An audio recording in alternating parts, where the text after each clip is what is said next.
ಜಗತ್ತಿನ ಪ್ರತಿಯೊಬ್ಬ ವ್ಯಕ್ತಿಗಳು ಕೂಡ ಕನಸು ಕಾಣ್ತಾರೆ ನಿಜ.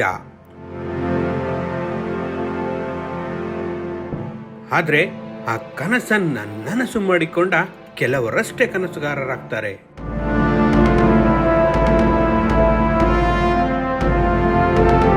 ಜಗತ್ತಿನ ಪ್ರತಿಯೊಬ್ಬ ಸಾಮಾನ್ಯ ವ್ಯಕ್ತಿಗಳು ಬದುಕಲು ಶ್ರಮ ವಹಿಸ್ತಾರೆ. ಆದ್ರೆ ಕೆಲವರು ಮಾತ್ರ ತಮ್ಮ ಪರಿಶ್ರಮದಿಂದ ಸಾಧಕರಾಗ್ತಾರೆ. ಇಂತಹ ಸಾಮಾನ್ಯ ವ್ಯಕ್ತಿಗಳ ಸಾಧನೆಯ ಕಥೆಯನ್ನ ಅನಾವರಣಗೊಳಿಸುವ ವಿಶಿಷ್ಟ ಪ್ರಯತ್ನ.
Welcome to the show.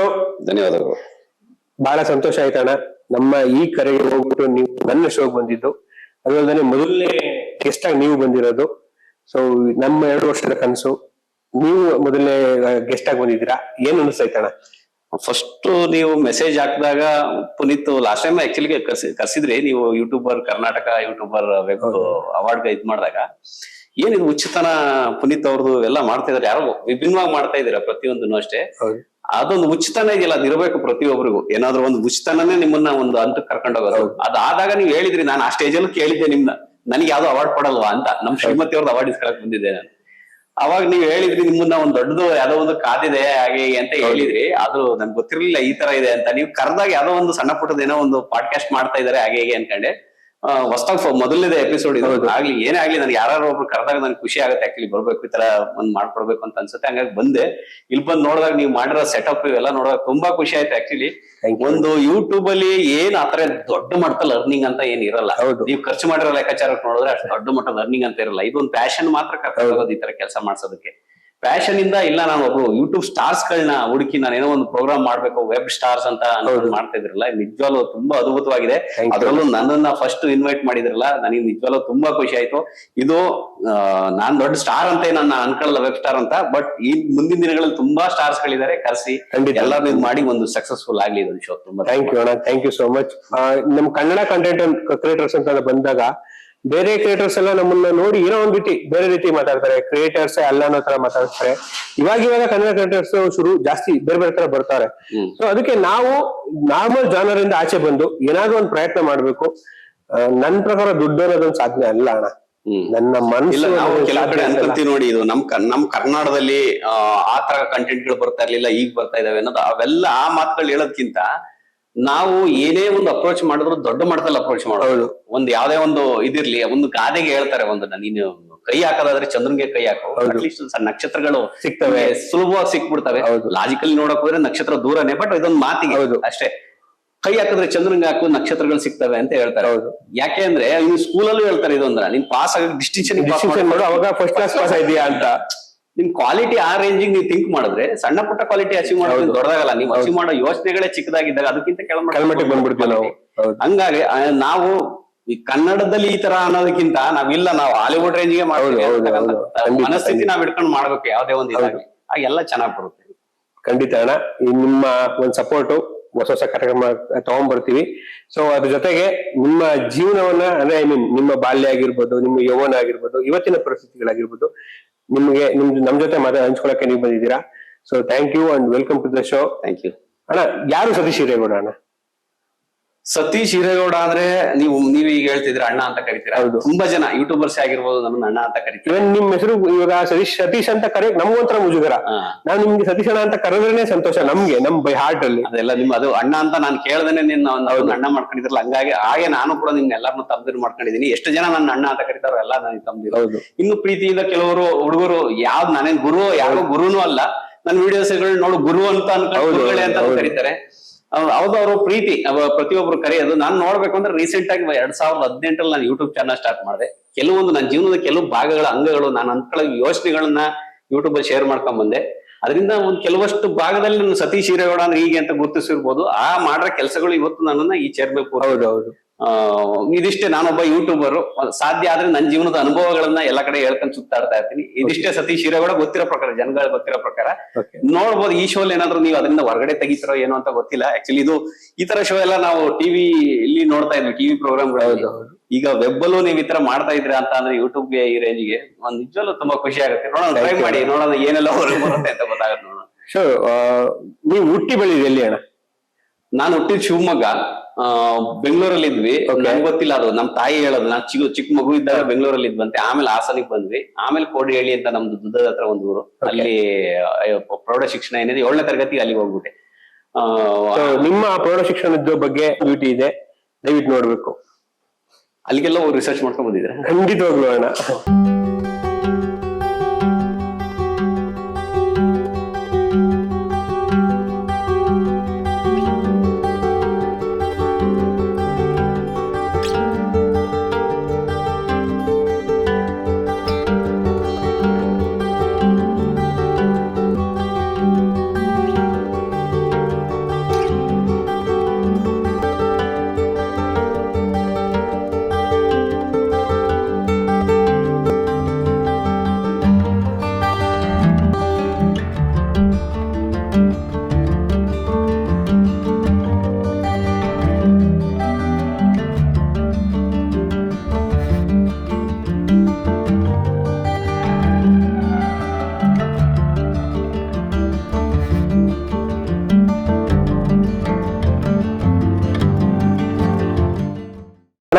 ನಿಮ್ಮ ಊರ್ ನೋಡಿದ್ರಿ, ಸೊ ರಾಮದೇವ್ರನ್ನ ನೋಡಿದ್ವು.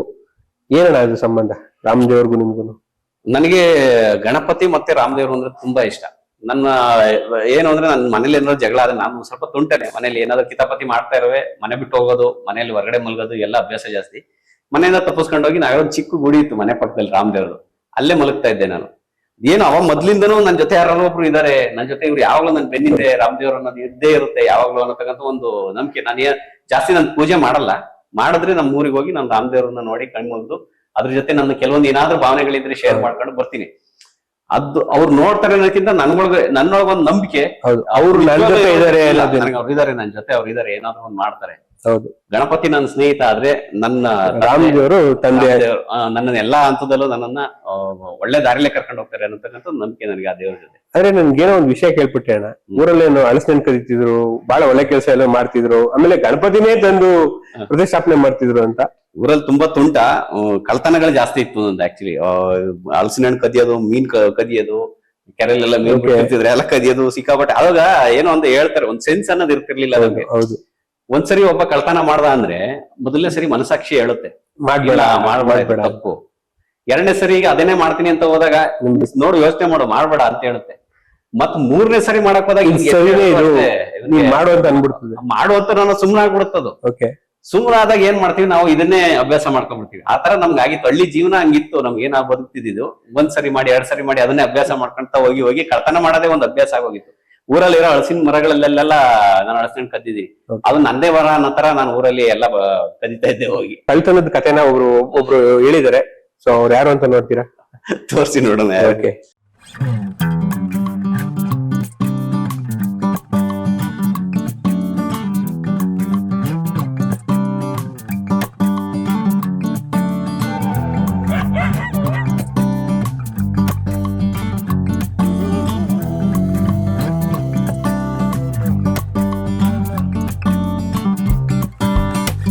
ಡ್ರೈವರ್ ಆಗಿದ್ರು ಮೊದ್ಲು ನಮ್ಮ ಯಜಮಾನ್ರು. ನಾವು ಶಿವಮೊಗ್ಗದಲ್ಲಿದ್ದು, ಚಿಕ್ಕಮಂಗ್ಳೂರಲ್ಲಿದ್ದು, ಬೆಂಗಳೂರಲ್ಲಿದ್ದು, ತೀರಾ ಹಾಸನಕ್ಕೆ ಕರ್ಕೊಂಡ್ಬಂದ್ರು. ಒಂದ್ ಸ್ವಲ್ಪ ಡ್ರಿಂಕ್ಸ್, ಯಾವಾಗ್ಲೂ ಡ್ರಿಂಕ್ಸ್. ಅಲ್ಲಿಂದ ಕರ್ಕೊಂಡ್ಬಂದ್ ಹಳ್ಳಿಗೆ ಹಾಕಿದ್ರು. ಹಳ್ಳಿಗೆ ಹಾಕದ್ಮೇಲೆ ಮಕ್ಳಿಲ್ಲ ಹಳ್ಳಿ ಸ್ಕೂಲಲ್ಲೇ ಓದ್ದು. ಇವನು ತಳ್ಳಗಿದ್ದ, ದಪ್ಪ ಇರ್ಲ, ಕೀಟ್ಲೆ ಸ್ವಲ್ಪ ಕೀಟ್ಲೆನೂ ಇತ್ತು. ಆದ್ರೆ ಪರವಾಗಿಲ್ಲ, ಅಂತ ಏನು ಕೆಟ್ಟ ಸ್ವಭಾವ ಯಾವಂದೇನಿಲ್ಲ. ಎಲ್ಲ ಒಂಥರ ಒಳ್ಳೆ ಬುದ್ಧಿ, ಒಳ್ಳೆ ಸ್ವಭಾವ. ಬರೀ ಅದೇ ಅಲ್ಲಿ ಇಲ್ಲಿ ಹಲಸಿನಕಾಯಿ ಕಡ್ಬೇಕು. ಗೌರಿ ಹಬ್ಬ ಬಂದ್ರೆ ಮಣ್ಣು ತಂದು ಗಣಪತಿ ಮಾಡೋದು, ಅದಕ್ಕೆ ಬಣ್ಣ ಹೊಡಿಯೋದು, ಗಣೇಶನ್ ಇಡೋದು, ಮತ್ತೆ ಪೈಂಟ್ ಮಾಡಕ್ ನಿಂತ್ಕಡ. ಆಮೇಲೆ ಪೈಂಟ್, ದೇವಸ್ಥಾನಕ್ಕೆಲ್ಲ ಪೈಂಟಿಂಗಿಗೆ ಹೋಗೋದು. ಅವನ ಫ್ರೆಂಡ್ ಒಬ್ಬನಿಂದ ಮಂಜು ಅಂತ, ಅವ್ನು ಯಾರನ್ನೂ ನಂಬಲ್ಲ, ಮಂಜು ಅಂತೇಳಿ ಅವನ ಒಬ್ಬನ್ನೇ ಜಾಸ್ತಿ ಅವನು ಹಚ್ಕೊಳೋದು.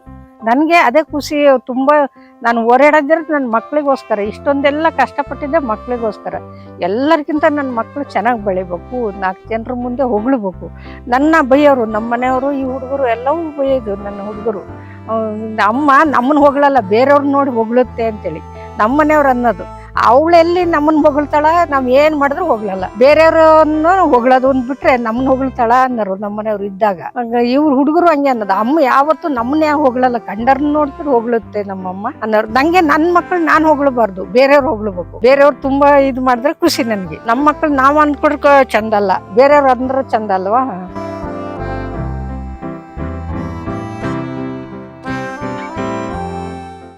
ಅಣ್ಣ, ನಿಮ್ ತಾಯಿ ಮಾತಾಡಿದ್ರು, ಏನ್ ಅನಿಸ್ತು ಅಣ್ಣ ನಿಮ್ ತಾಯಿ ಮಾತಾಡಿ? ನಮ್ ತಾಯಿ ಇಷ್ಟೆಲ್ಲ ಮಾತಾಡ್ತಾರೆ ಅಂತ ನಾವ್ ಅನ್ಕೊಂಡೇ ಇರ್ಲಿಲ್ಲ. ಅವ್ರು ಆಕ್ಚುಲಿ ವಿಡಿಯೋಗೆ ನಾವೇ ಲಾಗ್ ಮಾಡುವಾಗ ವಿಡಿಯೋಗೆಲ್ಲ ಬರಲ್ಲ, ಇಲ್ಲ ಮಾಡ್ಬೇಡ, ನನ್ಗೆ ಈ ತರ ಇದಾಗಲ್ಲ, ಸರಿ ಹೋಗಲ್ಲ, ಹಾಗೆ ಹೇಗೆ ಅಂತ ಹೇಳ್ತಾರೆ. ಅವ್ರ ಹತ್ರ ಹೋಗಿ ಮಾತು ತಗ್ಸಿದ್ರಲ್ಲ, ಅದೇ ಆಶ್ಚರ್ಯ ಆಯ್ತು ನನಗೆ. ಇಲ್ಲ, ನಾವು ಹೋದ ತಕ್ಷಣ ಸತೀಶ್ ಅಣ್ಣನ್ ಬಗ್ಗೆ ಮಾತಾಡ್ಬೇಕು ಅಂದ ತಕ್ಷಣ ಅವ್ರು ಯಾವ್ದೇ ರೀತಿ ಹಿಂದೆ ಮುಂದೆ ಯೋಚನೆ ಮಾಡ್ದಾನೆ ಸತೀಶನ್ ಜೊತೆ, ಸತೀಶನ್ ಬಗ್ಗೆ ಮಾತಾಡ್ತೀನಿ ಅಂತ ಹೇಳಿ ಪ್ರೀತಿಯಿಂದ ಮಾತಾಡಿದ್ರು. ಜೊತೆಗೆ ಇನ್ನೊಂದು ಕಂಡೀಷನ್ ಹಾಕಿದ್ದಾರೆ. ಅದೇನಂತ ಅಂದ್ರೆ, ಈ ವಿಡಿಯೋ ಟೆಲಿಕಾಸ್ಟ್ ಆದ್ಮೇಲೆ ಅದನ್ನ ನೀವು ಅವ್ರು ಕಳಿಸ್ಬೇಕಂತೆ, ಅವ್ರು ಅದನ್ನ ನೋಡ್ಬೇಕಂತೆ.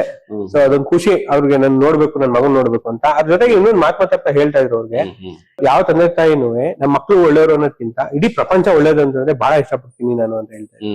ಅದ್ರ ಬಗ್ಗೆ ಅದು ಹೇಳಿದ್ರು. ಈಗ ನನಗೂ ಅದನ್ನ ಕೇಳಿ ಒಂಥರ ಖುಷಿ ಆಯ್ತು. ಅವ್ರು ನಾವ್ ಚಿಕ್ಕವರಿದ್ದಾಗ ಒಂದ್ ಸ್ವಲ್ಪ ಯಾರೇ ತಪ್ಪು ಮಾಡಿದ್ರು, ನಾವ್ ಜಗಳ ಮಾಡಿದಾಗ ಯಾರಾದ್ರೂ ಹಿಂಗ್ ಹೊಡೆದ್ರು, ನಾವು ತಪ್ಪು ಮಾಡಿಲ್ಲ ಅಂದ್ರೂ ಕೂಡ ನಾವ್ ಹೋಗಿ ನಮ್ಮ ಅಮ್ಮನ ಹತ್ರ ನಾವ್ ಕೇಳ್ತಾ ಇದ್ವಿ ಕೆಲವೊಮ್ಮೆ. ಆಗ್ಲೂ ನಮ್ಮ ಅಮ್ಮ ನಮ್ಗೆ ನಮ್ಮನ್ನ ಕಂಟ್ರೋಲ್ ಮಾಡಿ ನೀವೇ ತಿದ್ಕೊಳ್ಳಿ ಅನ್ನೋ ರೀತಿ ಇದು ಮಾಡ್ತಾ ಇದ್ರು. ಅವ್ರ ಇಂಟೆನ್ಷನ್ ಈ ತರ ಇತ್ತು ಅಂತ ಈಗ ಅರ್ಥ ಆಗತ್ತೆ. ಅವಾಗ ಅದನ್ನೆಲ್ಲ ಹೇಳ್ತಿರ್ಲಿಲ್ಲ, ಬೇರೆಯವ್ರು ಹೊಗಳಬೇಕು ಅಂತ. ಈಗ ಈ ವಿಡಿಯೋದಲ್ಲಿ ನಾನು ಕೇಳಿ ಅದೇ ಒಂಥರ ಖುಷಿ ಆಯ್ತು ಆಕ್ಚುಲಿ. ಸೊ ಅವಾಗ ಕೇಳಿದೆ ನಾನು ಆಕ್ಚುಲಿ, ಇವಾಗ ಸಂತೋಷ್ ಸತೀಶ್ ಅಣ್ಣನ ಯಾರು ನೋಡಿದ್ರೆ ಗುರುತು ಮಾತಾಡ್ತಾರೆ. ಆಮೇಲೆ ಅಮ್ಮನು ಹೇಳ್ತು, ಯಾರು ಇಲ್ಲಿ ಹೋಗ್ಬೇಕಾದ್ರೆ ನೀವು ಸತೀಶ್ ಅವ್ರ ತಾಯಿ ಅಲ್ವಾ, ನಂಗೆ ಬಹಳ ಖುಷಿ ಆಯ್ತು ವಿಡಿಯೋದಲ್ಲಿ ನೋಡಿದೆ, ನಾನು ಸತೀಶ್ ಅವ್ರ ತಾಯಿ ಅಲ್ವಾ, ನಮ್ಮೂರ್ ಪಕ್ಕನೇ ಇದಿರಲ್ಲ ಅಂತ ಎಲ್ಲ ಇದ್ ಮಾಡ್ತೀರಂತೆ. ಅದನ್ನ ಬಹಳ ಖುಷಿ ಪಡ್ತಾರೆ ನಿಮ್ ವಿಚಾರದಲ್ಲಿ. ಇವಾಗ ತುಂಬಾ ಕಷ್ಟಜೀವಿ ಅವರು, ಚಿಕ್ಕದ್ರಿಂದನೂ ತುಂಬಾ ಶ್ರಮ ಪಟ್ಟು ಬೆಳೆದಂತವ್ರು. ಅವ್ರು ಹುಟ್ಟಿದ್ದು ಶಿವಮೊಗ್ಗದ ಹತ್ರ ತೀರ್ಥಹಳ್ಳಿ ಹತ್ರ ಒಂದು ಗ್ರಾಮ ಉಳ್ಕಪ್ಪ ಅಂತ. ಅಲ್ಲೆಲ್ಲ ತುಂಬಾ ಕಷ್ಟ ಪಟ್ಕೊಂಡೇ ಬೆಳೆದವರು. ಮನೇಲಿ ಅಂತ ಏನು ಹಣಕಾಸು ವ್ಯವಸ್ಥೆ ಏನು ಅಂತ ಸ್ಟ್ರಾಂಗ್ ಇರ್ಲಿಲ್ಲ. ಅವರೆಲ್ಲ ಪಕ್ಕದಲ್ಲಿ ಮಾನಿ ಡ್ಯಾಮ್ ಅಂತಾನು ಯಾವ್ದೋ ಒಂದು ಡ್ಯಾಮ್ ಇದೆ, ಆ ಡ್ಯಾಮ್ ಅಲ್ಲಿ ಗಾರೆ ಕೆಲ್ಸಕ್ಕೆ ಹೋಗ್ತಾ ಇದ್ರು. ಆಗೆಲ್ಲ 4 ಆಣಿ ಸಂಬಳ ಅವ್ರಿಗೆ. ಆಗೆಲ್ಲ ಹತ್ತಿ ಇಳಿದೆ ಆಗ್ಲೇ ಮುಂಡಿ ಸೌದೋಗ್ಬಿಟ್ಟಿದೆ ಅವ್ರಿಗೆ. ಆದ್ರೆ ಸ್ವಾಭಿಮಾನಿ, ಯಾರ ಹತ್ರನೂ ಯಾರ ಕೈ ಕೆಳಗೂ ಇರಕ್ ಇಷ್ಟಪಡಲ್ಲ. ಮೊದ್ಲಿಂದಾನು ಇಂಡಿವಿಜುವಲ್ ಆಗಿ ಸಂಪಾದನೆ ಮಾಡಿ ತನ್ನ ಹಣದಲ್ಲಿ ತಾನೇ ಬದುಕ್ಬೇಕು ಅನ್ನತಕ್ಕಂಥ ಒಂದು ಧ್ಯೇಯ ಹಿಡ್ಕೊಂಡು ಬದುಕ್ತಿರೋರು. ಆತರ ಬದುಕ್ತಿರೋರು. ಈಗ ನಾವು ನಮ್ ಜೊತೆ ಬನ್ನಿ ಅಂತ ಎಷ್ಟೋ ಕರಿತೀವಿ, ಆದ್ರೆ ಅವ್ರು ಕುರಿಗಳು ಸಾಕೊಂಡು, ಇಲ್ಲ ನಾನು ಇಲ್ಲೇ ಇರ್ತೀನಿ ಅಂತ ಅವರೇ ಒಂದು ಇಚ್ಛೆಲಿ ಒಳ್ಳೆ ಮರಗಳೆಲ್ಲ ಬೆಳೆಸೋರಲ್ಲ. ಅದೊಂದು ಅವ್ರನ್ನ ನಾನೊಂದು ವಿಡಿಯೋದಲ್ಲಿ ಸಾಲು ಮರದ ತಿಮ್ಮಕ್ಕ ಹೋಲಿಸಿ ಇದ್ ಮಾಡಿದ್ದೆ. ಆಕ್ಚುಲಿ ಸಾಲು ಮರದ ತಿಮ್ಮಕ್ಕ ದೊಡ್ಡ ಒಂದು ಮಹನೀಯ ವ್ಯಕ್ತಿ. ಆದ್ರೆ ನಾವು ಸ್ವಾರ್ಥಕ್ಕೆ ಜಮೀನಲ್ಲೇ ಬೆಳ್ಕೊಂಡಿರ್ಬೋದು, ಆದ್ರೆ ನನ್ನ ತಾಯಿನ ನಾನು ಒಂದು ಆ ರೀತಿ ಒಬ್ಬ ಮಗನಾಗಿ ಹೋಲ್ಸಕ್ ನಾನು ಇಷ್ಟಪಟ್ಟೆ. ಯಾಕೆಂದ್ರೆ ಸಾಲು ಮರದ ತಿಮ್ಮಕ್ಕ ಅನ್ನೋ ರೀತಿ ನೋಡಕ್ ಹೌದು, ಆ ಮರನ್ ಬೆಳೆಸಿರೋ ರೀತಿನೂ ಅಷ್ಟೇ ಮಕ್ಳು ಬೆಳೆಸ್ದಂಗ್ ಬೆಳೆಸಿದ್ದಾರೆ. ಯಾಕೆಂದ್ರೆ ಬಾವಿ ಇರ್ಲಿಲ್ಲ ನೀರಲ್ಲಿ, ಮನೇಲಿ ಆ ಜಮೀನಲ್ಲಿ ಊರಿಂದ 1 ಕಿಲೋಮೀಟರ್ ಒಂದೊಂದು ಗಿಡಕ್ಕೂ 4 ಬಿಂಗೆ ನೀರ್ ಹಾಕ್ಬೇಕು ಪ್ರತಿದಿನ, ಬೆಳಗ್ಗೆಯಿಂದ ಸಂಜೆವರೆಗೂ ಊರಿಂದ ಹೊತ್ತು ಶ್ರಮಜೀವಿ ಅಂತ ಅದಕ್ಕೆ ಹೇಳಿದ್ರು. ನಾವು ಶೂಟ್ ಹೋದಾಗ್ಲೂ ಅವ್ರು ಕೆಲಸ ಮಾಡ್ತಾ ಇದ್ರು. ಹೌದು, ತುಂಬಾ ಕಷ್ಟಪಟ್ಟು, ಅಂದ್ರೆ ಅವ್ರದ್ದೇನು ಅಂದ್ರೆ ಕಷ್ಟ ಪಡ್ತಾ ಇರ್ಬೇಕು, ಕೆಲಸ ಮಾಡ್ತಾ ಇರ್ಬೇಕು. ಹಣ ಬರುತ್ತಾ ಇಲ್ವೋ ಅದನ್ನ ಕೆಲಸ ಮಾಡ್ಬೇಕು, ನಾನ್ ಕೆಲಸ ಮಾಡ್ತಾ ಇರ್ಬೇಕು. ಅದು ಒಂದ್ ಕಡೆ ಅದೊಂಥರ ಧ್ಯಾನ ಮಾಡ್ದಂಗೆ, ಅದೊಂದು ಯೋಗ ಅಂತ ಹೇಳ್ತಾರೆ. ಕೆಲಸ ಬಸವಣ್ಣವ್ರು ಅದ್ ಕೇಳಿಲ್ಲ, ಕಾಯಕ ಅಂತ. ನೀವೇನು ಪೂಜೆ ಮಾಡೋದ್ ಬೇಡ, ನೀವೇನು ಮೆಡಿಟೇಷನ್ ಮಾಡೋದ್ ಬೇಡ, ಕೆಲಸದಲ್ಲಿ ಶ್ರದ್ಧೆಯಿಂದ ಕೆಲಸ ಮಾಡ್ತಾ ಇರಿ, ಅದೇ ಮೆಡಿಟೇಷನ್ ನಿಮ್ಗೆ. ಹಿಂಗೆ ಅಂತ ಬಸವಣ್ಣವರು ಹೇಳ್ತಾರೆ.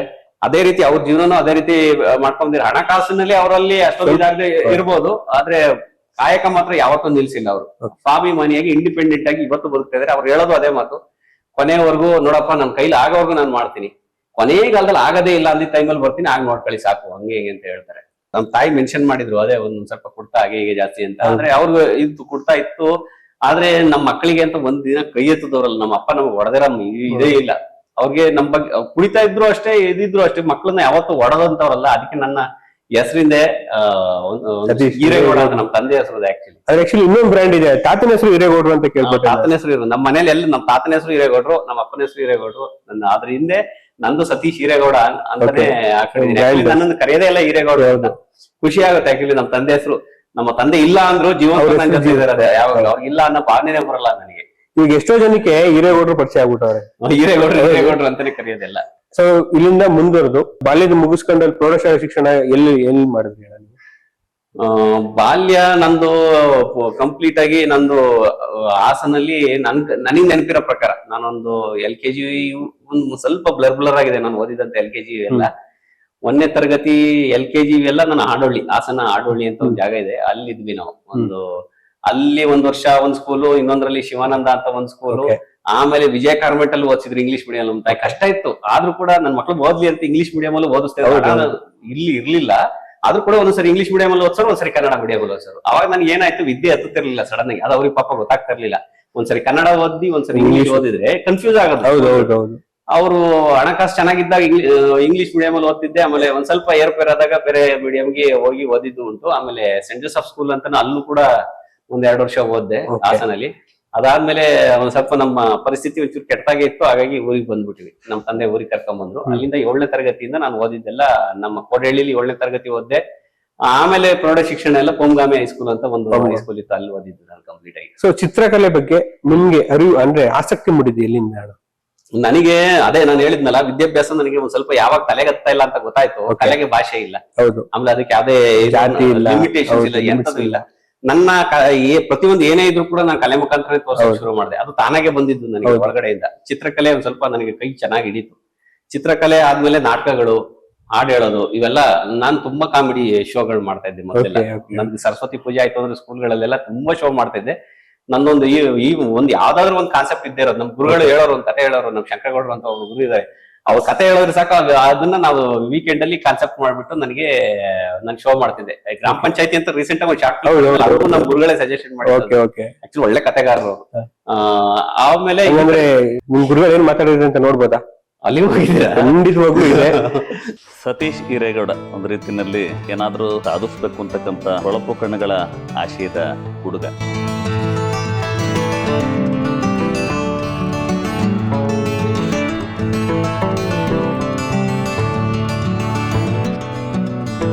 ಸುಮಾರು 1998-99 ಸಂದರ್ಭ ಅಂತ ಅನ್ಸುತ್ತೆ ನನಗೆ. ನಾನು ಆಗ ತಾನೇ ಹೊಸ ಹುರುಪಿನಿಂದ ಒಂದು ಪ್ರೌಢಶಾಲಾ ಅಧ್ಯಾಪಕನಾಗಿ ಅವ್ರವ್ರ ಸಮೀಪಕ್ಕೆ ಹೋಗಿದ್ದೆ.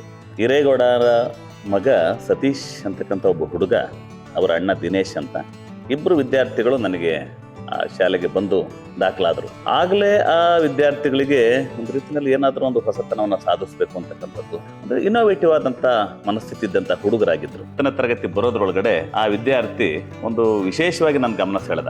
ನಾನು ಯಾವುದಾದ್ರೂ ಒಂದು ಸಾಂಸ್ಕೃತಿಕ ಕಾರ್ಯಕ್ರಮಗಳನ್ನು ಮಾಡಿದರೆ ಯಾವ್ದಾರ ಒಂದು ಸೀಕ್ವೆನ್ಸನ್ನು ಹೇಳಿ, ಒಂದು ಸನ್ನಿವೇಶವನ್ನು ಹೇಳಿ, ಇದ್ರ ಮೇಲೆ ನಾನೊಂದು 10-20 ಡೈಲಾಗ್ಗಳನ್ನು 2 ಹುಡುಗರಿಗೆ ಕಾನ್ವರ್ಸೇಷನ್ ಮಾಡಲಿಕ್ಕೆ ಅಂತ ಮಾಡಿಕೊಟ್ರೆ ನಾನು ಹೇಳಿರೋದ ಒಂದು, ಅವ್ರು ಮಾಡ್ತಕ್ಕಂಥದ್ದೇ ಒಂದಾಗಿತ್ತು. ಅಂದರೆ ಆ ಸ್ಕಿಟ್ಗಳನ್ನು ಅರ್ಧ ಗಂಟೆ ಅವಧಿ ಒಳಗಡೆ ಅವರು ಒಂದು ಅದ್ಭುತವಾದಂಥ ಒಂದು ಹಾಸ್ಯದ ಒಂದು ಪ್ರಹಸನವನ್ನಾಗಿ ಮಾಡಿ ನಮ್ಮ ಅಧ್ಯಾಪಕರುಗಳ ಗಮನ ಸೆಳೀತಾ ಇದ್ರು. ಆವಾಗ ನಾನು ಈ ವಿದ್ಯಾರ್ಥಿಯಲ್ಲಿ ಒಂದು ಒಳ್ಳೆ ಆಲೋಚನೆಗಳಿದೆ, ಮುಂದೆ ಈತ ಎಲ್ಲಿ ಬಿಟ್ಟರೂ ಬದುಕಬಲ್ಲ ಅಂತಕ್ಕಂಥದ್ದು ಒಂದು ನನಗೊಂದು ಭರವಸೆ ಇತ್ತು. ಆಗಿನ ದಿನಗಳಲ್ಲಿ ನಾನು 97-98 ಸಂದರ್ಭದಲ್ಲಿ ನಾನು ನೋಡಿದ್ದು ಆ ವಿದ್ಯಾರ್ಥಿನ. ಒಂದು ರೀತಿಯಲ್ಲಿ ಆಗಿನ ದಿನದಲ್ಲೇ ಅವನು ಸ್ವಲ್ಪ ಚುರುಕಾಗಿದ್ದಂಥ ವಿದ್ಯಾರ್ಥಿ. ಮುಂದಿನ ದಿನಕ್ಕೆ ಅವನು SSLCಯನ್ನು ನಾನು 10ನೇ ತರಗತಿನ ಪರೀಕ್ಷೆ ಪಾಸಾದ ಮೇಲೆ ಒಂದು ದಿನ ಅವ್ರ ತಾಯಿಯೊಂದಿಗೆ ಬಂದ. ಮುಂದೆ ಏನು ಅಂತಕ್ಕಂಥ ಪ್ರಶ್ನೆಯನ್ನು ನಮ್ಮ ಮುಂದಿಟ್ಟಿದಾಗ ನಾನು ಏನಾಗಬೇಕು ಅಂತ ಮಾಡಿದೀಯೋ ಅಂತ ಸಲಿಗೆಯಿಂದ ಪಕ್ಕದಲ್ಲಿ ನಿಲ್ಲಿಸ್ಕೊಂಡು ಕೇಳಿದೆ. ಸರ್, ನಾನು ಡ್ರಾಯಿಂಗ್ ಬರೀಬೇಕು ಸರ್ ಅಂತ. ನನಗೆ ಒಂಥರ ಖುಷಿ ಆಯಿತು. ಎಲ್ಲರೂ ನಾನು ಅದಾಗಬೇಕು ಇದಾಗಬೇಕು ಅಂತಕ್ಕಂಥ ಹೇಳೋದ್ರ ಮಧ್ಯದಲ್ಲಿ ಈತ ಫೈನ್ ಆರ್ಟ್ಗಳ ಜೊತೆ ಬರ್ತಾ ಇದ್ದಾನಲ್ಲ ಅಂತಕ್ಕಂಥದ್ರಲ್ಲೇ ನನ್ನ ಗಮನ ಸೆಳೆದು ನಾನೇನು ಮಾಡಿದೆ, ಒಂದು ಕೆಲಸ ಮಾಡು, ಅಲ್ಲೊಂದು ನಿರ್ಮಲಾ ಕಲಾಶಾಲೆ ಅಂತ ಇದೆ, ಕಾರದಕಟ್ಟಿ ಅಂತ ಒಬ್ಬರು ಪ್ರಾಂಶುಪಾಲರಿದ್ದಾರೆ, ಅಲ್ಲಿಗೆ ಹೋಗಿ ನೀನು ಆ ವ್ಯಾಸಂಗ ಮಾಡು ಅಂತ ಹೇಳಿದಾಗ ಈತ ಅಲ್ಲಿ ವ್ಯಾಸಂಗ ಮಾಡಿದ್ದಾನೆ. ಹಲವಾರು ವರ್ಷಗಳು ಕಳೆದ ನಂತರದಲ್ಲಿ ಇದು ಎಲ್ಲಿ ಹೋದ ಅಂತ ನಾನು ಪತ್ತೆ ಹಚ್ಚಲಿಕ್ಕೆ ಅಂತ ಹೋದ್ರೆ ಈತ ವಿದೇಶದಲ್ಲಿದ್ದಾನೆ ಅನ್ನೋದೊಂದು ಸುದ್ದಿ ಬಂತು ನನಗೆ. ಎಷ್ಟು ಸಂತೋಷ ಆಯ್ತು ಅಂತಂದ್ರೆ ನಾನೇ ಹೋದ್ರೆ ಸಂತೋಷ ಆಯ್ತು. ಸತೀಶ್ ಹಿರೇಗೌಡ ಅಂತಂದ್ರೆ ಪಕ್ಕಾ ನಾಟಿ ಸ್ಟೈಲಿನ ಭಾಷೆ, ಅದೇ ನನ್ನದೇ ಆದಂಥ ಒಂದು ವಾಗ್ದಾರಿಯ ಮೂಲಕ ಶಬ್ದಗಳನ್ನು ಬಳಸಿದ್ದು, ಒಳ್ಳೆ ಅಟ್ರಾಕ್ಟ್ ಲ್ಯಾಂಗ್ವೇಜ್ ಅನ್ನು ಕಲ್ತ್ಕೊಂಡಿದ್ದಾನೆ. ಆ ಪ್ರೆಸೆಂಟೇಷನ್ ಇದ್ದ ನೆರೇಷನ್ ಅದು ಭಾರಿ ಚೆನ್ನಾಗಿ ಜನಗಳಿಗೆ ಖುಷಿಯಾಗಿದೆ. ಲೋಕಲ್ ಲ್ಯಾಂಗ್ವೇಜ್ ಅನ್ನು ಬಳಸೋದ್ರ ಮೂಲಕ ಆತ ಹಮ್ಮು ಬಿಮ್ಮುಗಳನ್ನು ಯಾವುದನ್ನು ತಗೊಳ್ಳದಲ್ಲೇ ಬಿಡುಬೀಸಾಗಿ ಭಾಷೆಯನ್ನು ಬಳಸ್ತಿರೋದು ನೋಡಿದಾಗ ನನಗೆ ಎಲ್ಲೋ ಈ ವಾಯ್ಸ್ ಕೇಳಿದ್ದೀನಲ್ಲ ಅಂತ ನೋಡಿದ್ರೆ ಅದೇ 97-98ರ ಸತೀಶ್ ಹಿರೇಗೌಡ. ಸತೀಶ್ ಕೇವಲ ಆಗಿನ ಕಾಲದ ಚಿತ್ರಕಾರನಾಗಿ ಉಳಿದಿಲ್ಲ, ಮುಂದಿನ ದಿನಗಳಲ್ಲಿ ದೊಡ್ಡ ಸಾಕ್ಷ್ಯಚಿತ್ರ ಮಾಡ್ತೀನಿ ಅಂತಕ್ಕಂಥ ದೊಡ್ಡ ಕನಸುಗಳನ್ನ ಇಟ್ಟುಕೊಂಡು ಸಿನಿಮಾ ಮಾಡಬೇಕು ಅಂತ ಮಾಡಿದ್ದೀನಿ ಅಂತ ಒಂದು ಸಾರಿ ಫೋನ್ನಲ್ಲಿ ಮಾತಾಡಿಕೊಂಡು ಮತ್ತೆ ನನಗೆ ಕಾಂಟ್ಯಾಕ್ಟಿಗೆ ಬಂದ. ತುಂಬ ಅದೇ ಒಂದು ರೀತಿಯ ಸಲಿಗೆ, ಅದೇ ಮುಗ್ಧತನ, ಅದೇ ವಿದ್ಯಾರ್ಥಿ ಗುರುಗಳ ಸಂಬಂಧ, ಹೊಸದನ್ನು ನನ್ನ ಜೊತೆ ಹಂಚ್ಕೊಳ್ತೀನಿ. ಆಗಿನ ಕಾಲಘಟ್ಟದ ನಾನು ನೋಡಿದ ಸತೀಶ್ ಹಿರೇಗೌಡ ಬರೀ ಸತೀಶ್ ಇದ್ದ ಹುಡುಗ. ಇವತ್ತು ಒಳ್ಳೆ ಸಾಧನೆ ಮಾಡ್ಕೊಳ್ಳೋದ್ರ ಮೂಲಕ ಕೆಲಸ ಮಾಡ್ತಾ ಇದ್ದಾರೆ. ಅವ್ರಿಗೆ ಒಳ್ಳೆಯದಾಗಲಿ. ನಾನು ಅವನಿಗೆ ಬೆಸ್ಟ್ ವಿಶಸ್ಸನ್ನು ಹೇಳ್ತೀನಿ.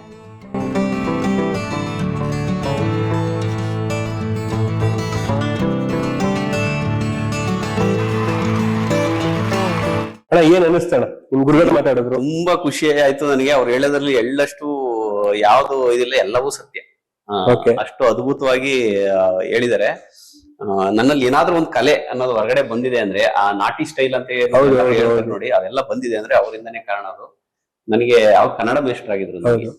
ನನ್ ಕನ್ನಡನೂ ಒಂದ್ ಸ್ವಲ್ಪ ಹಿಡಿತದಲ್ಲಿ, ಕನ್ನಡದಲ್ಲಿ ನಾವು 25ರಲ್ಲಿ 24 ಹೊರೆ ತಗೊಂಡ್ರು ನಮ್ ಕೈ ಹಿಡ್ಕೊಂಡು ಹೊಡಿತಿದ್ರು ಹಿಂಗೆ. ಅದ್ರ ಬೇರೆದ್ರೆಲ್ಲ ಫೇಲ್ ಆಯ್ತಿದ್ರು ನೋಡಿ. ಕನ್ನಡ ಮಾತ್ರ ನಾವು 24 ಹೊರೆ ತಗೊಂಡ್ರು ಅದೇ 25 ತೆಗಿಬೇಕು ಆ ತರ ಅವರು ಶಿಕ್ಷೆ ಕೊಡ್ತಾ ಇದ್ರು ನಮ್ಗೆ. ಅವ್ರದ್ದೊಂದು ಅವ್ರು ಬಂದ್ರು ಅಂದ್ರೆ ಅವ್ರು ಪಾಠ ಮಾಡೋ ಶೈಲಿನೂ ಅಷ್ಟೇ. ಅವ್ರದ್ದು ತುಂಬಾ ಹಾಸ್ಯ. ಮಕ್ಕಳು ಅವ್ರು ಬಂದ್ರು ಅಂದ್ರೆ ಪಾಠ ಕೇಳೋದಕ್ಕೆ ಅಷ್ಟು ಖುಷಿ ಪಡ್ತಿದ್ದೆ. ಯಾಕಂದ್ರೆ ನಗ್ಸಿ ಹೊಟ್ಟೆ ಉಂಡ್ ಮಾಡ್ತಾ ಇದ್ರು. ಅಷ್ಟು ಚೆನ್ನಾಗಿ ಒಂದು ಕಥೆ ಮುಖಾಂತರ ಪಾಠಗಳನ್ನ ಮಾಡ್ತಾ ಇದ್ರು. ಅದೆಲ್ಲ ನಮ್ಗೆ ಹೆಂಗೆ ಒಳಗಡೆ ಕೂತ್ ಬಿಡ್ತು ಅಂತ ಅಂದ್ರೆ ಅವ್ರದೇ ಆದಂತ ಮಾತಿನ ಶೈಲಿ ನಂದು. ಹೌದು. ನಾನು ಆಲ್ಮೋಸ್ಟ್ ಅವ್ರನ್ನ ಮಾತಾಡ್ಸುವಾಗ ಇಲ್ಲ ಒಂದ್ ಕಡೆ ಸಾಮ್ಯತೆ ಇತ್ತು, ನಿಮ್ಮ ಭಾಷೆಗೂ ಅವ್ರ ಭಾಷೆಗೂ. ಆಮೇಲೆ ಆ ಹಾಸನದು ಆ ಒಂದ್ ಬೇಸ್ ಅನ್ನೋದು ಏನೈತೆ ಅದು ಒಂದ್ ಬೇರೆ ಇದಿರ್ತದಲ್ಲ, ಅದ್ ಬಹಳ ಇಬ್ರು ಮ್ಯಾಚ್ ಆಗ್ತಾ ಇತ್ತು ನನ್ಗೆ. ಸೊ ಬಹಳ ಖುಷಿ ಅನಿಸ್ತು. ಯಾಕಂದ್ರೆ ಅವಾಗಲೇ ಅನಿಸ್ತು ಮೋಸ್ಟ್ಲಿ ಗುರುಗಳಿಂದಾನೆ ಶಿಷ್ಯಂಗ್ ಬಂದಿರ್ಬೋದು. ಹೌದು, ಅದಕ್ಕೆ ಇದು ಒಂದು ಗ್ರಾಮ ಪಂಚಾಯತಿ ಅಂತ ಒಂದು ಕಾನ್ಸೆಪ್ಟ್ ಬಂದಿದ್ದು ಅವರಿಂದಾನೆ. ಅದೊಂದು ತುಂಬಾ ವೈರಲ್ ಆಗಿತ್ತು. ಒಂದು ಸಾಕಮಕ್ಕ ತಗೊಂಡು ದುಡ್ಡು ಹಾಕು ಎಲೆಕ್ಷನ್ ನಿಂತಾಗ, ನನ್ನ ಎಲೆಕ್ಷನ್ಗೆ ನಂದು ವೋಟ್ ಹಾಕಿದ್ರೆ ದುಡ್ಡು ಹಾಕು, ಇಲ್ಲ ಮಾಟ ಮಾಡಿಸಿ ದೇವ್ರು ಏನೋ ಇದ್ ಮಾಡ್ಬಿಟ್ಟಿದೀನಿ ಅಂತ ಆತರ ಇದು ಒಂದು ಕಾನ್ಸೆಪ್ಟ್ ಇತ್ತಲ್ಲ ರೀಲ್, ಅದೆಲ್ಲ ಅವ್ರದೇ ಐಡಿಯಾ. ಅದು ಮಾಡಿದ್ದು ಅವ್ರು. ಅದೇ ಹೇಳಿದ್ರಲ್ಲ, ಒಂದ್ ಸಣ್ಣ ಸ್ಮಾಲ್ ಐಡಿಯಾ ಕೊಡ್ತಾ ಇದ್ರು ನಮ್ಗೆ. ಅದನ್ನ ನಾವು ಎಸ್ಟಾಬ್ಲಿಷ್ ಸ್ಕ್ರೀನ್ ಪ್ಲೇ ಮಾಡಿ ಎಕ್ಸಿಕ್ಯೂಟ್ ಮಾಡ್ತಿದ್ರು. ನನಗೆ ಕತೆ ಸೃಷ್ಟಿ ಆಗೋದು ಕಡಿಮೆ, ಆದ್ರೆ ನನಗೆ ಡೈರೆಕ್ಷನ್ ಅಂತ ಬಂತು ಅಂದ್ರೆ ನಾನು ತುಂಬಾ ಅದ್ಭುತವಾಗಿ ತಗೊಂಡ್ ಹೋಗ್ಬಿಡ್ತೀನಿ. ನನಗೆ ಸಣ್ಣ ಕಾನ್ಸೆಪ್ಟ್ ಸಿಕ್ಕಿದ್ರೆ ಸಾಕು. ಆತರ ಕೆಲಸ ಅವ್ರ ಕಥೆನ ತುಂಬಾ ಚೆನ್ನಾಗಿ ನಮ್ಗೆ ಹೇಳ್ತಾ ಇದ್ರು ಲೈನ್ಗಳನ್ನ. ನಾನು ಅದನ್ನ ಕತೆ ಮಾಡ್ಕೊಂಡು ಆಗಿನ ಕಾಲ ಇದ್ರಲ್ಲೇ ಸ್ಕೂಲ್ ದಿನಗಳಲ್ಲೇ. ಬಟ್ ನನಗೆ ಗ್ರಾಮ ಪಂಚಾಯತಿಲಿ ಬಹಳ ಮನ್ಸು ಟಚ್ ಆಗಿದೆ ಅಂತ ಅಂದ್ರೆ, ಒಬ್ಬ ತಾತ ಬರ್ತಾನೆ, ನನ್ ಹೆಂಡತಿ ಬಂದ್ ಹೋದ್ಲೇನಪ್ಪ ಓಟ್ ಹಾಕಕ್ಕೆ ಅಂತ ಕೇಳ್ತಾನೆ. ಬಟ್ ಅದು ನೋಡ್ದೋಗಿ ಅದು ಸಬ್ಜೆಕ್ಟ್ ಬೇರೆ ತರ ಅನ್ನಿಸ್ಬೋದು, ಅದ್ರಲ್ಲಿ ತುಂಬಾ ಒಳಾರ್ಥ ತುಂಬಾ ಇದೆ. ಸೊ ಅದು ನಂಗೆ ಬಹಳ ಮನ್ಸಿಗೆ ಟಚ್ ಆಯ್ತು. ಅಲ್ಲ, ಕರಪ್ಷನ್ ಅನ್ನೋದು ಎಷ್ಟು ಆಳವಾಗಿದೆ ಇಲ್ಲಿ ಅಂದ್ರೆ ಹೆಜ್ಜೆಲ್ಲೂ ನಾವು ಕರಪ್ಷನ್ ನೋಡ್ಬೋದು. ಬರೀ ದುಡ್ಡು ಹಣಕಾಸಲ್ಲಿ ಪೊಲಿಟಿಷಿಯನ್ ಮಾತ್ರ ಕರಪ್ಷನ್ ಮಾಡ್ತಾರೆ ಅಂತಲ್ಲ, ಒಳಗಡೆಯಿಂದ ಯೋಚನೆ ಮಾಡಿದಾಗ ನಾನು ಒಂದ್ ಹಂತದಲ್ಲಿ ಎಲ್ಲೋ ಕರಪ್ಟ್, ಹೌದು, ಎಲ್ಲೋ ಒಂದ್ ಹಂತದಲ್ಲಿ ಮಾನವೀಯತೆ ಗುಣಗಳನ್ನ ಕಳ್ಕೊಂತ ಇದೀವಿ ನಾವೆಲ್ಲ. ಕರಪ್ಷನ್ ಅನ್ನೋದು ನಾನು ಒಬ್ರಿಗೆ ಮೋಸ ಮಾಡಿದಾಗ, ಏನೋ ಒಂದ್ ಸುಳ್ಳು ಹೇಳಿದಾಗ ಅದು ಕರಪ್ಷನ್. ನಾವು ಕರಪ್ಷನ್ ಅಂದ್ರೆ ಎಲ್ಲ ಪೊಲಿಟಿಷಿಯನ್ ಮಾತ್ರ ಪಾಯಿಂಟ್ ಮಾಡಿ ತೋರಿಸ್ತೀವಿ, ಅವ್ರು ಮಾಡಿಲ್ಲ, ನಾವ್ ಕರಪ್ಟ್ ಆಗಿರ್ಲ್ವ, ಯಾವ್ದಾದ್ರು ಒಂದ್ ಜಾಗದಲ್ಲಿ ಕರಪ್ಟ್ ಆಗಿರ್ತೀವಿ. ಅದನ್ನೆಲ್ಲಾನು ತೋರಿಸ್ತಕ್ಕಂಥದ್ದೇ ಒಂದ್ ಕಾನ್ಸೆಪ್ಟ್ ಅದು. ಆಯ್ತಾ? ಅದು ಎಲೆಕ್ಷನ್ ಥೀಮ್ ಹಿಡ್ಕೊಂಡು ಅದರಲ್ಲಿ ಅವ್ರ ವೈಫ್ ತೀರೋಗಿರ್ತಾರೆ. ಬಟ್ ವೋಟ್ ಹಾಕಕ್ಕೆ ಪ್ರತಿ ಎಲೆಕ್ಷನ್ ಬಂದು ವೋಟ್ ಹಾಕಿ ಹೋಗ್ತಾ ಇದ್ದಾಳೆ ಅಂದ್ರೆ ಯಾರು ಕಳ್ಳೋಟ ನನ್ನ ಹೆಂಡತಿ ಬದುಕಿದ್ದಾಳೆ, ಇಲ್ಲಿ ಎಲೆಕ್ಷನ್ ಟೈಮ್ ಹೋಗ್ತಾಳೆ ಅನ್ನತಕ್ಕಂತ ಒಂದು ಕಾನ್ಸೆಪ್ಟ್ ಅದು. ಈ ಸರಿ ಆದ್ರೂ ನೋಡ್ಬೋದಾಗಿತ್ತ, ಬಂದು ಹೋಗ್ಬಿಟ್ಲಾ ಅಂತ ಕೇಳ್ತಾರೆ ತಾತ.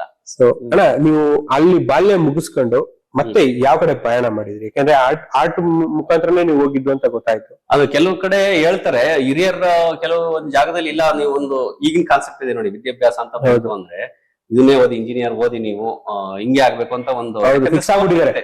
ಸ್ಕೋಪ್ ಇರುತ್ತೆ, ಹೌದು. ಸ್ಕೋಪ್ ಇರುತ್ತೆ. ಒಂದು ಡಾಕ್ಟರ್ ಹೋಗಿ ಹೌದು, ಓದ್ಬೇಕು ಅಂದ್ರೆ ಹೌದು. MBBS ಮಾಡಿ ಒಂದು ಸ್ಕೋಪ್ ಇರುತ್ತೆ. ಇಂಜಿನಿಯರಿಂಗ್ ಮಾಡಿ ಇದ್ ಮಾಡಿದ್ರೆ ನನ್ ಮಗ ಸಾಫ್ಟ್ವೇರ್ ಇಂಜಿನಿಯರ್, ನನ್ ಮಗ ಅಮೆರಿಕದಲ್ಲವನ್ನೇ ಹೋಗ್ತಾನೆ ಅನ್ನೋ ಒಂದು ಗುರಿ ಸಿಕ್ಕೇ ಸಿಗುತ್ತೆ. ಹೌದು. Parents ಗೆ ಗೊತ್ತಿರುತ್ತೆ ಇದೇ ಆಗ್ತಾನೆ ಇದನ್ನ ಓದಿದ್ರೆ ಅಂತ. ಚಿತ್ರಕಲೆ ಓದಿದ್ರೆ ಏನಾಗ್ತಾನೆ ಅನ್ನೋದೇ ಒಂದು ಪ್ರಶ್ನೆ ಇಲ್ಲ. ಅಲ್ಲ, ಯಾರಿಗೂ ಗೊತ್ತೇ ಇಲ್ಲ ಫಸ್ಟ್ ಆಫ್ ಆಲ್. ಗೊತ್ತೇ ಇಲ್ಲ ಚಿತ್ರಕಲೆ ಮಾಡೋದು ಏನಾಗ್ತಾನೆ ಅನ್ನೋದು. ನಿಮ್ ಮನ್ಸ್ಗೆ ಹೆಂಗ್ ಬಂತು ಅಂತ ಅಷ್ಟೇ. ಚಿತ್ರ ನನ್ಗೆ ಆಸಕ್ತಿ ಇತ್ತು ಅದ್ರ ಮೇಲೆ. ಓಕೆ, ನಾನ್ ಚಿತ್ರ ಬಿಡಿಸೋದ್ರಲ್ಲಿ ನನಗೆ ತುಂಬಾ ಮಜಾ ಸಿಗ್ತಾ ಇತ್ತು. ನನಗೆ ತುಂಬಾ ಆಸಕ್ತಿ ಇತ್ತು. ನಾನು ಈ ಎಜುಕೇಶನ್ ನನಗೆ ಉಳಿದಿದ್ದೆಲ್ಲ ಬೋರ್ ಹೊಡಿತಾ ಇತ್ತು ನನಗೆ. ಓಕೆ, ನಾನು ಯಾವ್ದೇ ಇದಕ್ ತೋರ್ಸಿದ್ರು ನಾನು ಪಲ್ಟಿ ಹೊಡಿತೀನಿ ಅನ್ನೋದು ನನಗೆ ನೀಟಾಗಿ ಗೊತ್ತಿತ್ತು. ಹಂಗಾಗಿ ನಾನು ಚಿತ್ರಕಲೆಗೆ ಸೇರ್ಬೇಕು ಅಂತ ಸೇರ್ದೆ. ಆದ್ರೆ ನನ್ ದುರದೃಷ್ಟವಶ ನನಗೆ ಅದು ಕೈ ಏನಂದ್ರೆ ಎಜುಕೇಶನ್ ಎಲ್ಲ ಮಾಡಿದ್ವಿ, ಚಿತ್ರಕಲೆ ಎಲ್ಲ ಮಾಡಿದ್ವಿ, ನಮ್ಗೆ ಅದು ಕೈ ಹಿಡಿಲಿಲ್ಲ. Okay. ಅಂದ್ರೆ ಸರ್ಕಾರದ ಕೆಲವು ಪ್ಲಾನ್ಗಳು ಏನಿರ್ತೋ ನೋಡಿ, ನಮ್ ಚಿತ್ರಕಲೆ ಅನ್ನೋದು 5 ವರ್ಷ ಓದಿದ್ಮೇಲೆ ಆ ಚಿತ್ರಕಲೆ ಕೋರ್ಸ್ನೇ ವ್ಯಾಲಿಡ್ ಇಲ್ದಂಗ್ ಮಾಡ್ಬಿಟ್ರು. ಓಕೆ, ನಾವ್ ಕಲ್ತಿದ್ದು ನಮ್ ಕಾಲೇಜಿಂದಲ್ಲ ಸಮಸ್ಯೆ, ನಾವ್ ಕಲ್ತಿದ್ದು ನಾವ್ ಚೂಸ್ ಮಾಡಿದ್ದು ಅಲ್ಲ ನಮ್ ಸಮಸ್ಯೆ. ಚಿತ್ರಕಲೆ 5 ವರ್ಷ ಒಬ್ಬ ವ್ಯಕ್ತಿ ಚಿತ್ರಕಲಾ ಶಿಕ್ಷಕನಾಗಿ ಒಬ್ಬ ಆಗ್ಬೇಕು ಅಂತ ಹೊರಟಿರುವಂತ ಒಬ್ಬ ವ್ಯಕ್ತಿ ಅದರಿಂದ ಚಿತ್ರಕಲೆ ಕೋರ್ಸ್ ನಾನು ಜಾಯ್ನ್ ಆಗಿದ್ದು. 5 ವರ್ಷ ಓದಿದ್ವಿ. 5 ವರ್ಷ ಆದ್ಮೇಲೆ ಆ ಚಿತ್ರಕಲೆ ಕೋರ್ಸ್ ವ್ಯಾಲಿಡೇ ಇಲ್ಲ ಅಂತ ಈಸಿಯಾಗಿ ತೆಗೆದಾಕ್ಬಿಟ್ಟಿದ್ದಾರೆ. ಈಗ ನಮ್ಗೆ ಮತ್ತೆ 5 ವರ್ಷ ಓದಿದ್ಮೇಲೆ ನಮ್ದು ಓದುವಂತ ಜೀವನ ಏನು ಅದು? ಅದೇ ಏನ್ ಮಾಡ್ಬೇಕು ಅನ್ನೋದು ಗೊತ್ತಾಗ್ಲಿಲ್ಲ ನಮ್ಗೆ. ಈಗ್ಲೂ ಅಷ್ಟೇ ಅದು ವ್ಯಾಲಿಡೇ ಇಲ್ಲ. ಇವತ್ತು ಈಗ ನನಗೆ 40 ಹತ್ರ ಬಂದಿದ್ದೀನಿ, ಈಗ್ಲೂ ಅಷ್ಟೇ ನಾನು ತಗೊಂಡೋಗಿ ಏನು ಬಟ್ ಮಾಡಕ್. ನಾವೆಲ್ಲ ಓದುವಾಗ ನಮ್ಗೆ ಈಗ PT ಟೀಚರ್ ಹೆಂಗಿರ್ತಾರೆ ಅದೇ ತರ ಸಂಗೀತ ಟೀಚರ್ ಇರೋರು, ಆಮೇಲೆ ಯೋಗ ಟೀಚರ್ ಇರೋರು, ನಾನ್ ನೋಡ್ದಂಗೆ ನಾನೇ ಗೌರ್ಮೆಂಟ್ ಸ್ಕೂಲ್ ಅಲ್ಲೇ ಓದಿರೋದು. ಬಟ್ ಅವಾಗ ಚಿತ್ರಕಲೆಗೆ ಅಂತ ಒಬ್ರು ಟೀಚರ್ ಇರೋರು ನಮ್ಗೆ. ಈಗ ಎಲ್ಲಾರ್ಗು ಚಿತ್ರಕಲೆ ಅಂದ್ರೆ ಏನಾಗಿದೆ, ಚಿತ್ರಕಲೆಯಲ್ಲಿ ಪ್ರತಿ ವರ್ಷ ಸಿಲೆಬಸ್ ಚೇಂಜ್ ಆಗ್ತಾ ಹೋಗುತ್ತೆ. Okay. ನಮ್ ಟೈಮಲ್ಲಿ ಹಾ. ಪ್ರತಿ ವರ್ಷನೂ ಒಂದೊಂದ್ ಕೋರ್ಸ್ ಅಂತ ಬಿಡ್ತಾ ಹೋದ್ರು. ಓಕೆ, ಅವ್ರಿಗೆ ಗೊತ್ತಿಲ್ಲ ಯಾವ ಕೋರ್ಸ್ ಇದೆ ಅನ್ನೋದು. ಆತರ ಆಗೋಗ್ಬಿಟ್ಟಿದೆ. ಅಲ್ಪಿ ಯೂನಿವರ್ಸಿಟಿಲಿ ಇತ್ತಿದ್ದದು. ಓಕೆ, ಅದು ಹಂಗಾಗೋಗಿದೆ. ಎಷ್ಟೋ ಜನ ಇವತ್ತು ನನ್ನ ವಿಡಿಯೋ ನೋಡ್ತಿದ್ದ ಚಿತ್ರಕಲೆ ಶಿಕ್ಷಣ ಮಾಡಿರೋಂಥವ್ರು ಪ್ರತಿಯೊಬ್ರು ಇದನ್ನ ಸತ್ಯ ಅಂತ ಹೇಳ್ತಾರೆ ನೋಡಿ. Okay. ಅದನ್ನ ಪ್ರತಿಯೊಬ್ರು ಪಾಲು ಇದನ್ನ ನಮ್ಮ ಏನ್ ಬ್ಯಾಚ್ ಇದೆ ಆ ಬ್ಯಾಚ್ ಇಂದ ಪ್ರತಿಯೊಬ್ರು ಲೈಫ್ ಸ್ಪಾಯ್ಲ್ ಆಗುತ್ತೆ ಆಕ್ಚುಲಿ. ಈಗ್ಲೂ ಅಷ್ಟೇ ಸ್ಕೋಪ್ ಇಲ್ಲ ಅದಕ್ಕೆ. ಆದ್ರೆ ಅದನ್ನ ಮತ್ತೆ ನಾನು ಬೇರೆ ರೀತಿ ಬಳಸ್ಕೊಂಡೆ. ಓಕೆ, ಈ ಅನಿಮೇಷನ್ಸ್ ಅಂತ ಬರೋದು ಹೌದು, ಮಕ್ಕಳುಗಳ ಟಿವಿ ಶೋಸ್ ಎಲ್ಲ ಬರ್ತವೆ. ಅದಕ್ಕೆ ಚಿತ್ರಕಲೆ ತುಂಬಾ ಬಹಳ ಉಪಯೋಗ. ಹೌದು. ನಾನು ಪ್ರತಿಯೊಂದು ಸ್ಕೆಚ್ ಮೂಲಕನೇ ಅದು ವರ್ಕ್ ಆಗೋದು. ಅದನ್ನ ನಾನ್ ಹೋಗಿ ಏನ್ ಮಾಡಿದೆ, ಮನೇಲಿ ನಮ್ದೊಂದು ಸೈಟ್ ಇತ್ತು. ನನಗೂ ಅದನ್ನ ಬ್ಲೈಂಡ್ಲಿ ಹೋಗಿದ್. ನಾನು ಒಂದ್ ಸೈಟ್ ನ ಮನೇಲೆಲ್ಲ ಹೆಲ್ಪ್ ಮಾಡಿದ್ರು ನನಗೆ ಅದರಲ್ಲಿ ಓದೋದಕ್ಕೆ. ಆ ಸೈಟ್ ನ ಬ್ಯಾಂಕ್ ಅಲ್ಲಿ ಇಟ್ಟು ಎಲ್ಲೂ ಲೋನ್ ಸಿಗ್ತಾ ಇರ್ಲಿಲ್ಲ. ಓಕೆ, ಆದ್ರೂ ಮನೇಲೆಲ್ಲ ಓಡಾಡಿ ನಾನು ಹೋಗಿ ಜಾಯ್ನ್ ಆಗ್ಬಿಟ್ಟೆ ಅದನ್ನ ಕೋರ್ಸ್ಗೆ. ಒಂದ್ 2 ಲಕ್ಷ ಆಗ್ಲೇ 2008ನೇ ಇಸ್ವಿಲಿ 2 ಲಕ್ಷ ಅಂದ್ರೆ ದೊಡ್ಡ ಅಮೌಂಟ್. ಅದು ಬ್ಯಾಂಕ್ ಅಲ್ಲಿ ಇಟ್ಬಿಟ್ಟು ಕೊಟ್ಬಿಟ್ರು. ಅದು ಹೋಗಿ 1 ವರ್ಷ ಎಲ್ಲ ಕಷ್ಟಪಟ್ಟು ಓದಿ ಕೊನೆಗೂ ಕೋರ್ಸ್ ಮುಗಿಸ್ದೆ 1 ವರ್ಷಕ್ಕೆ. ಮುಗಿಸಿ ಅದಾದ್ಮೇಲೆ ಚೆನ್ನೈಲಿ ಒಂದ್ 6 ವರ್ಷ ಸಫರ್ ಮಾಡಿ ಫೈನಾನ್ಷಿಯಲ್ ಕಂಡೀಷನ್ ತುಂಬಾ ಆದ್ರೆ ರಿಸಿಷನ್ ಬೇರೆ ಬಂದ್ಬಿಟ್ಟಿತ್ತು. ಸಿಕ್ಕಾಪಟ್ಟೆ ಪ್ರಾಬ್ಲಮ್. ಆಗ ಕೆಲಸನೂ ಸಿಗ್ತಾ ಇಲ್ಲ. ಬಂದ್ ಫ್ರೀಯಾಗಿ ಕೆಲಸ ಮಾಡೋಗಿ 3 ತಿಂಗಳು ಊಟ ತಿಂಡಿ ಕೊಡ್ತೀವಿ ಅನ್ನೋದು ಆ ಸ್ಟೇಜಿಗೆ ಬಂದ್ಬಿಟ್ಟಿತ್ತು ಕೋರ್ಸ್. ನಾನ್ ಬೇರೆ ಸೈಟ್ ಮಾಡಿದ್ರೆ ಬಡ್ಡಿ ಬೇರೆ ರೈಸ್ ಆಗ್ತಾ ಇದೆ. ಈಗ ಮನೇಲಿ ನಂಬಿಕೆ ಕಳ್ಕೊಂತಾವ್ರೆ. ಈಗ ನಮ್ ಕೋರ್ಸ್ ನಾನ್ ಚೆನ್ನಾಗಿ ಬಿದ್ಬಿಟ್ಟೆ. ಅದು ಯಾವಾಗ ಅದು ಅಡಿಗೆ ಮಾಡೋದ್ ಹೆಂಗೆ, ಅಡಿಗೆ ಮಾಡಕ್ ಸ್ಟವ್ ಇವು ಎಲ್ಲ ಸಿಲಿಂಡರ್ನೆಲ್ಲಾನು ಇದ್ರಲ್ಲಿ ಇಟ್ಕೊಂಡು ಬ್ಯಾಗಲ್ಲಿ ನೇತಾಕೊಂಡು ನಾನ್ ಚೆನ್ನೈ ಬಿದ್ದಾಗ ಟ್ರೈನ್ ಅಲ್ಲಿ ನೇತಾಕೊಂಡು ಡೋರಿಗೆ ಹೋಗಿ ಇದು ಜನರಲ್ ಬೋಗಿಲಿ ನೇತಾಕೊಂಡು ಚೆನ್ನೈವರೆಗೂ ಹೋಗಿದ್ದೆ. ಆಗ ಒಂದ್ ಸ್ವಲ್ಪ ಫಿಟ್ ಆಗಿದ್ದೆ ನಾನು. ಇನ್ನು ನೇತಾಕೊಂಡು ಚೆನ್ನೈವರೆಗೂ ಹೋಗಿದ್ದೆ. ಯಾವ ಸ್ಟಾಪ್ ಕೊಡ್ತಾರೆ ಮಧ್ಯ ಸ್ಟಾಪ್ ಅಲ್ಲಿ ಇಳಿಯೋದು ಮತ್ತೆ ಹತ್ತದು. ಆಮೇಲೆ ಸ್ವಲ್ಪ ರಿಕ್ವೆಸ್ಟ್ ಮಾಡ್ಕೊಂಡು ಒಂದ್ ಸ್ವಲ್ಪ ಒಳಗೆ ಹೋಗೋದು, ಮತ್ತೆ ನೇತಾಕೊಂಡು ಹೋಗೋದು. ಇದೇ ಪರಿಸ್ಥಿತಿ ಮಾಡ್ಕೊಂಡು ಚೆನ್ನೈಗೆ ಹೋಗಿ ಅಲ್ಲಿ ನನ್ನ ಶೋರೀಲ್ಗಳನ್ನೆಲ್ಲದನ್ನು ನಾನು ಯಾಕಂದ್ರೆ ಅದರಲ್ಲೂ ನಾನು ತುಂಬಾ ಶಾರ್ಪ್ ಇದ್ದೆ. ಅದನ್ನ ಶೋರೀಲ್ಗಳನ್ನ ಎಲ್ಲಾ ಕಂಪ್ನಿಗಳನ್ನ ಇಂಟರ್ನೆಟ್ ಅಲ್ಲಿ ಹುಡುಕಿ ಈ ಕೋರ್ಸ್ ಕಳ್ಸಿದ್ರಲ್ಲ ಅವ್ರದೇ ಬ್ರಾಂಚ್ ಚೆನ್ನೈದು, ಅವ್ರು ಕೈ ಎತ್ಬಿಟ್ರು ನಮ್ಗೆ. ಅಲ್ಲಿ ಒಂದ್ ಕಾಲೇಜ್ ಹೆಸರು ಹೇಳಬಾರ್ದು ಅದನ್ನ. ಆಕ್ಚುಲಿ ಅವ್ರ ಹೊಟ್ಟೆ ಪಣ್ಣ ಯಾಕೆ ಅವ್ರ ಹೊಟ್ಟೆ ಮೇಲೆ ಹೊಡಿಬೇಕು, ಬಿಡಿ ಹೋಗ್ಲಿ. ನಮ್ಮನ್ನ 2 ಲಕ್ಷದಲ್ಲಿ 50,000 ರೂಪಾಯಿ ಜಾಬ್ ಕೊಡಿಸ್ತೀವಿ ಅಂತಾನೆ ತಗೊಂಡಿದ್ದು. ಆಮೇಲೆ ಕೋರ್ಸ್ ಮುಗಿದ್ಮೇಲೆ ಹೋಗ್ರು ಎಂತದ್ದು ಇಲ್ಲ ನಿಮ್ಗೆ, ನಿಮ್ ಸ್ಕಿಲ್ ಇಲ್ಲ, ಅದಿಲ್ಲ ಇದಿಲ್ಲ ಏನಾದ್ರೂ ಒಂದು ರೀಸನ್ ಹೇಳಿ ಕೈ ಬಿಟ್ಬಿಡ್ತಿದ್ರು. ರಿಕ್ವೆಸ್ಟ್ ಮಾಡಿ ಇಡೀ ಚೆನ್ನೈಲಿ ಎಷ್ಟೆಲ್ಲ ಅನಿಮೇಷನ್ ಕಂಪ್ನಿಗಳಿದಾವೆ ಅಲ್ಲೆಲ್ಲ ಹೋಗಿ ಸಿಡಿಗಳನ್ನ ನಾನು ಮಾಡಿದ ಶೋರೀಲ್ ಏನಿದೆ ಅನಿಮೇಷನ್ ಶೋರೀಲ್ಸ್ ಅವನ್ನೆಲ್ಲ ಕಡೆ ಹೋಗಿ ಇದಕ್ಕೆ ಹಂಚ್ಕೊಂಡ್ ಬಂದಿದ್ದೆ ಕಂಪ್ನಿಗಳಿಗೆ. ನೆಕ್ಸ್ಟ್ ಡೇ ಒಂದು ಕಾಲ್ ಬಂತು. ಆ ಟೈಮಲ್ಲಿ ಯಾರಿಗೂ ಸಂಬಳನೇ ಕೊಡ್ತಿರ್ಲಿಲ್ಲ. 12,000 ರೂಪಾಯಿಗೆ ನನಗೆ ಜಾಬ್ ಸಿಕ್ತು. ಅದು 1 ತಿಂಗಳಿಗೆ ಕಂಪ್ನಿ ಮುಚ್ಚೋಯ್ತು. ಅರ್ಧ ತಿಂಗಳು ಸಂಬಳ ಕೊಟ್ಟಿದ್ರು 1 ತಿಂಗಳು ಮುಚ್ಚೋಯ್ತು. ನನಗೆ ಮುಗಿದೋಗಿತ್ತು ನನ್ನ ಜೀವನ, ಇನ್ನೇನು ಇಲ್ಲ ಮುಗಿದೋಯ್ತು. ಮನೆ ಸೈಟ್ ಎಲ್ಲ ಇಟ್ಟಿದ್ದೀನಿ, ನಿನ್ ಉಳಗಾಲ ಇಲ್ಲ ನನಗೆ, ಮನೆನೂ ನನ್ನಿಂದನೇ ಹಾಳಾಗೋಗುತ್ತೆ ಅಂತ ಟೆನ್ಷನ್ ಆಯ್ತು. ಮತ್ತೆ ಓಡಾಟ. ಮತ್ತೆ ಇನ್ನೊಂದು ಕಂಪ್ನಿಲಿ ಯಾವ್ದಾದ್ರು ಸಿಕ್ತು, ಸಂಬಳ ಕರೆಕ್ಟ್ ಆಗಿ ಕೊಡ್ತಾ ಇರ್ಲಿಲ್ಲ. ಬಟ್ 6 ತಿಂಗಳು ಸರ್ವೈವ್ ಮಾಡಿದೆ. ಅದಾದ್ಮೇಲೆ ಇನ್ನೊಂದು ಇಲ್ಲ ಇದನ್ನೇ ಮಾಡ್ತಾ ಇದ್ರೆ ವರ್ಕೌಟ್ ಆಗಲ್ಲ ಅಂತ ಒಂದ್ ವರ್ಷನಾದ್ರೂ ಟೀಚಿಂಗ್ ಜಾಯ್ನ್ ಆಗ್ಬಿಡ ನನಗೆ. ಅಂದ್ರೆ ಚಿತ್ರಕಲೆ ಟೀಚಿಂಗ್ ಅನಿಮೇಷನ್ ಟೀಚ್ ಮಾಡೋರಿಗೆ ಸ್ಕಿಲ್ ಇಲ್ದೇ ಇಲ್ಲ ಅಂದ್ರೆ ಆ ಫೀಲ್ಡ್ ಅಲ್ಲಿ ಟೀಚಿಂಗ್ ಹೋಗ್ಬಿಡ್ತಾರೆ.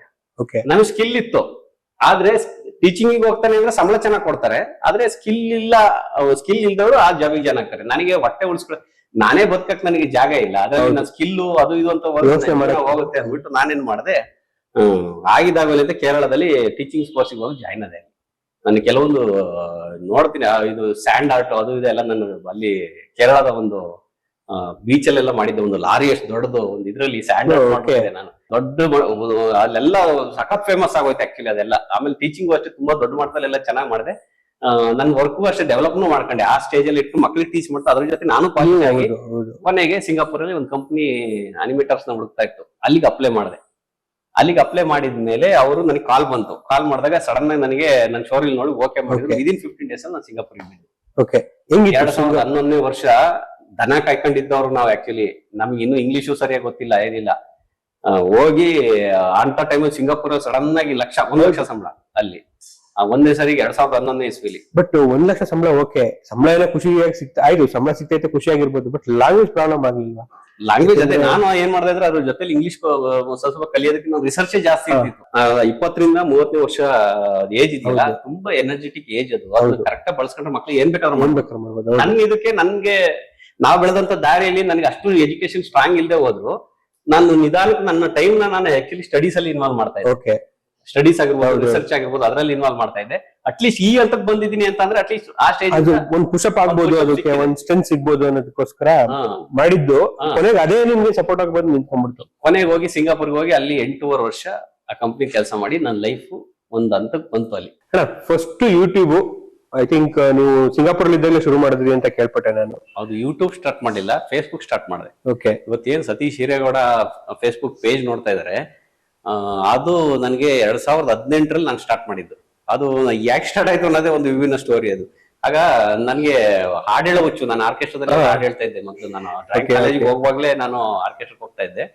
ನನ್ಗೆ ಹಾಡು ಹೇಳೋ ಹುಚ್ಚು. ಆಗ ಅಷ್ಟೊಂದು ಸ್ಟೇಜ್ ಅಲ್ಲಿ ನನಗೆ ಅವಕಾಶ ಸಿಗ್ತಾ ಇರ್ಲಿಲ್ಲ. ಈ ಆಪ್ ಗಳೆಲ್ಲ ಬಂದಾಗ ನಮ್ಗೆ ಯಾವ ಸಾಂಗ್ ಬೇಕಾದ್ರೆ ಹೆಂಗ್ ಬೇಕಾದ್ರೆ ಆಡ್ಬೋದು, ಎಲ್ಲರೂ ನೋಡ್ತಾ ಇರ್ತಾರೆ ಅನ್ನೋದು ಒಂದು. ಯಾವ್ದು ಮೇಕರ್, ಯಾವ್ದು ಸಾಂಗ್ ಮೇಕರ್, ಸ್ಟಾರ್ ಮೇಕರ್ ಅದ್ರಲ್ಲಿ ಕುತ್ಕೊಂಡು ಹಾಡು ಹೇಳಕ್ ಶುರು ಮಾಡಿದೆ ನಾನು ಸಿಂಗಾಪುರಲ್ಲಿ. ಅಯ್ಯೋ, ಅದೊಂದು ಸಿಂಗಾಪುರ್ ರೋಡ್ ಅಲ್ಲಿ ಹಾಡು ಹೇಳ್ಕೊಂಡು ಹೋಗ್ತಿದ್ದೆ. ಎಲ್ಲಾರು ನಗಾಡೋರು ನಾನು ನೋಡ್. ಆದ್ರೂ ನನ್ಗೆ ಆ ಹುಚ್ಚಿನ ನಾನು ಆ ಸ್ಯಾಟಿಸ್ಫ್ಯಾಕ್ಷನ್ ಬೇಕು. ನನ್ಗೆ ಅದು ತೃಪ್ತಿ ಆಗ್ಬೇಕು ಅಂದ್ರೆ ಯಾರು ನಕ್ರೇನೋ ಬಿಟ್ರೇನೋ ಯಾರ್ದು ಹಾಡು ಹೇಳ್ಕೊಂಡು ಹೋಗ್ತಿದ್ದೆ ನಾನು. ಮಧ್ಯರಾತ್ರಿಯಲ್ಲಿ 12 ಗಂಟೆಲಿ ಎದ್ದಿಕ್ಕೂ ಹಾಡು ಹೇಳ್ತಿದ್ದೆ ಸಿಂಗಾಪುರಲ್ಲಿ. ಫೋನ್ ಮಾಡ್ಬಿಟ್ಟು ಹಾಡು ಹೇಳ್ತಿದ್ರು ಅಂತ. ಅದೊಂದ್ ಕತೆ. ಅವ್ರಿಗೆ ಫೋನ್ ಮಾಡಿ ಈಗ ಬಾಲ್ಯ ಯಾಕೆ ಅಂದ್ರೆ ಆ ಇದ್ರಲ್ಲಿ ಯಾರು ಕನ್ನಡದವ್ರು ಬರ್ತಾ ಇರ್ಲಿ, ಫಾರಿನ್ ಕಂಟ್ರಿಲಿ ಇದ್ದಿದ್ ನಾನು. ಹೌದು, ಅಲ್ಲಿದೆ ರೆಕಮೆಂಡೇಶನ್ ಮಾಡ್ತಾ ಇರ್ತಾರೆ. ಅಲ್ಲಿದೆ ರೆಕಮೆಂಡೇಶನ್ ಮಾಡ್ತಾ ಇರೋದು. ಅವ್ರು ಎಲ್ಲರೂ ವಾ ಗುಡ್ ಅನ್ನೋರು. ಅವ್ರಿಗೆ ಏನು ಅರ್ಥ ಆಗ್ತಾ ಇರ್ಲಿಲ್ಲ ಕೂಡ. ನಾನೇನ್ ಮಾಡೋ, ಕನ್ನಡದವ್ರು ಬಂದ್ರೆ ಸಾಕಲ್ಲಪ್ಪ ನನಗೆ ಏನಾದ್ರು ಮಾಡಿ ಅನ್ಬಿಟ್ಟು ನಾನು ಯಕ್ಷಿತನ ಎದಳಿಸಿ ಅವ್ರನ್ನ ಬರಪ್ಪ ನೀನು ಕೇಳ್ಕ ಅಂತ. ನಾನು ಅವನಿಗೆ ಸಿನಿಮಾ ಮಾಡ್ಬೇಕು ಅಂತ ಹುಚ್ಚು. ಸಿನಿಮಾ ಕಾನ್ಸೆಪ್ಟ್ ಮಾತಾಡ್ತಾ ಇರೋನು ಯಾವಾಗ್ಲೂ. ನಾನು ಆ ಒಂದು ವಿಷಯ ಹಿಡ್ಕೊಂಡ್ರೆ 3 ತಿಂಗಳು ಕೊರಿಲ್ಲ ನಾನು ಅವನಿಗೆ. ಆಮೇಲೆ ಹಾಡ್ ಶುರು ಮಾಡಿ 3 ತಿಂಗಳು ಅದ್ರಾಗೆ ಮುಳುಗೋಗಿದ್ದೆ ನಾನು. ಅವ್ನು ಬರೋನು ಗುಡ್ ಸೂಪರ್ ಅಂತ ಕನ್ನಡದಲ್ಲೆಲ್ಲ.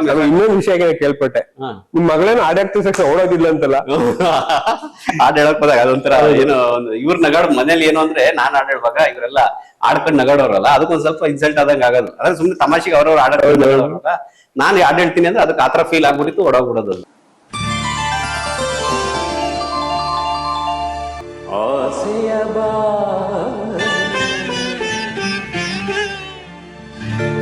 ಒಲವಿನ ಜೀವ ಒಂದಾಗಿ ಬಂದಿದೆ, ಆಸೆಯ ಒಲವಿನ ಜೀವ ಒಂದಾಗಿ ಬಂದಿದೆ, ಹೊಸ ಬಗೆ ಗುಂಡಿನ ನಿನ್ನೆ ನಂಬಿದೆ, ಆಸೆಯ ಒಲವಿನ ಜೀವ ಒಂದಾಗಿ ಸ್ಟಾರ್ ಮೇಕರ್ ಅಂತ ಬರೋದು. ಹಾಡು ಹೇಳಿ ಬಾ ಯಕ್ಷಿ ಯಾರು ಇಲ್ಲ ಬಾರ ಹಾಡು ಹೇಳಿ, ನಾನು ಹಾಡು ಹೇಳ್ತೀನಿ ನೀನ್ ನೋಡು ಅಂತ. ಯಾಕಂದ್ರೆ ಅವ್ರ ಪ್ರತಿಭೆ ತೋರಿಸ್ಬೇಕಂತ ಅವ್ರಿಗೆ ಹಾಡು ಹೇಳ್ತೇವೆ. ಬಾಬಾ ಸೂಪರ್ ಆಗಿ ಹೇಳ್ತಾ ಇದ್ರ ನಾನು ಹೇಳೋದು. ಮತ್ತೆ ನಾವ್ ಈ ಕಡೆ ಬಂದು ನಮ್ ಪೂಜೆಗೆ ಹೇಳೋದು, ನಿನ್ ಗಂಡನ್ ಕೊಟ್ಟ ತಡೆಯಾಗಾಯ್ತಲ್ಲ ಅಂತ ನಾವು ಈ ಕಡೆ ಸೈಡು. ನಾನು ನಮ್ಮ ಅಣ್ಣ ಬಾರಿ ರೇಗ್ಸುವು, ಯಾವಾಗ ಫೋಟೋ ತಕ್ಕಳೆ ಹಿಂಗೆ ನಿಂತ್ಕೋತಾರೆ ಅಂತ ಅಂದ್ಬಿಟ್ಟು ಪೂಜೆಗೆ ನಾವು ರೇಗ್ಸುವು. ನಮ್ಮ ಮನೆ ಮಗಳು ಅವ್ರ ಅಪ್ಪನ ವಾಯ್ಸ್ ಕೇಳಿದ್ರೆ ಸಾಕು ಹಾಡು ಹೇಳ್ತೀನಿ ನಿಂದಿರ್ಸಾಕಿದ್ ಓಡೋಗ್ಬಿಡೋದು. ಕೂಡಿದ ಹೃದಯಗಳ ಅಂಬಲ ಕೈ ಸೇರಿ ಮರೆಯೇ ಇಲ್ಲದ ಮಧುಕರ ತುಂಬಿದೆ, ಮಾಂಗಲ್ಯ ಭಾಗ್ಯದಿಂದ ಎಂದು ನಮ್ಮ ಬಾಳು ಬೆಳಗಿದೆ. ಫೇಸ್ಬುಕ್ ಲೈವ್ಗೆ ಹೊರಗಡೆ ಬಂದು ಸುಮ್ನೆ ಎಷ್ಟು ಜನ ಬರ್ತಾರ ನೋಡೋಣ ಅಂದ್ಬಿಟ್ಟು ಫೇಸ್ಬುಕ್ ಅಲ್ಲಿ ಲೈವ್ ಬಂದೆ. ಏನ್ ಮಾತಾಡೋ ಕಾನ್ಸೆಪ್ಟ್ ಇರ್ಲಿಲ್ಲ ನನಗೆ.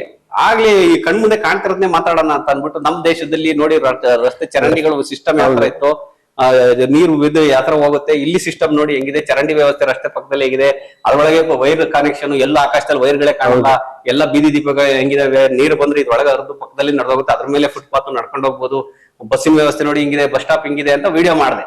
ಇದು ನಾನು ಫಸ್ಟ್ ಟೈಮ್ ಫೇಸ್ಬುಕ್ ಟ್ರೈ ಮಾಡ್ತಾ ಇದ್ದೀನಿ. ನೋಡಿ ವೆಹಿಕಲ್ಸ್ಗಳಿಗೆಲ್ಲ ಎಷ್ಟು ಫ್ರೀಯಾಗಿ ಓಡಾಡ್ತಿದ್ದಾವೆ. ಇರೋದು ಎಷ್ಟು ಚಿಕ್ಕ ಜಾಗ ಗೊತ್ತಾ ನಮ್ಮ ಸಿಂಗಾಪುರ್. ನೋಡಿ ಫುಟ್ಪಾತ್ ಇದು ನಡ್ಕೊಂಡು ಹೋಗೋದಕ್ಕೆ. ವಿಡಿಯೋ ಮಾಡಿ ನಾನು ಆಫೀಸಿಂದ 10 ನಿಮಿಷ ಆಗುತ್ತೆ ನಡ್ಕೊಂಡು ಹೋಗೋದಕ್ಕೆ, ಮನೆ ಹತ್ರ 10 ನಿಮಿಷ ಆಗುತ್ತೆ.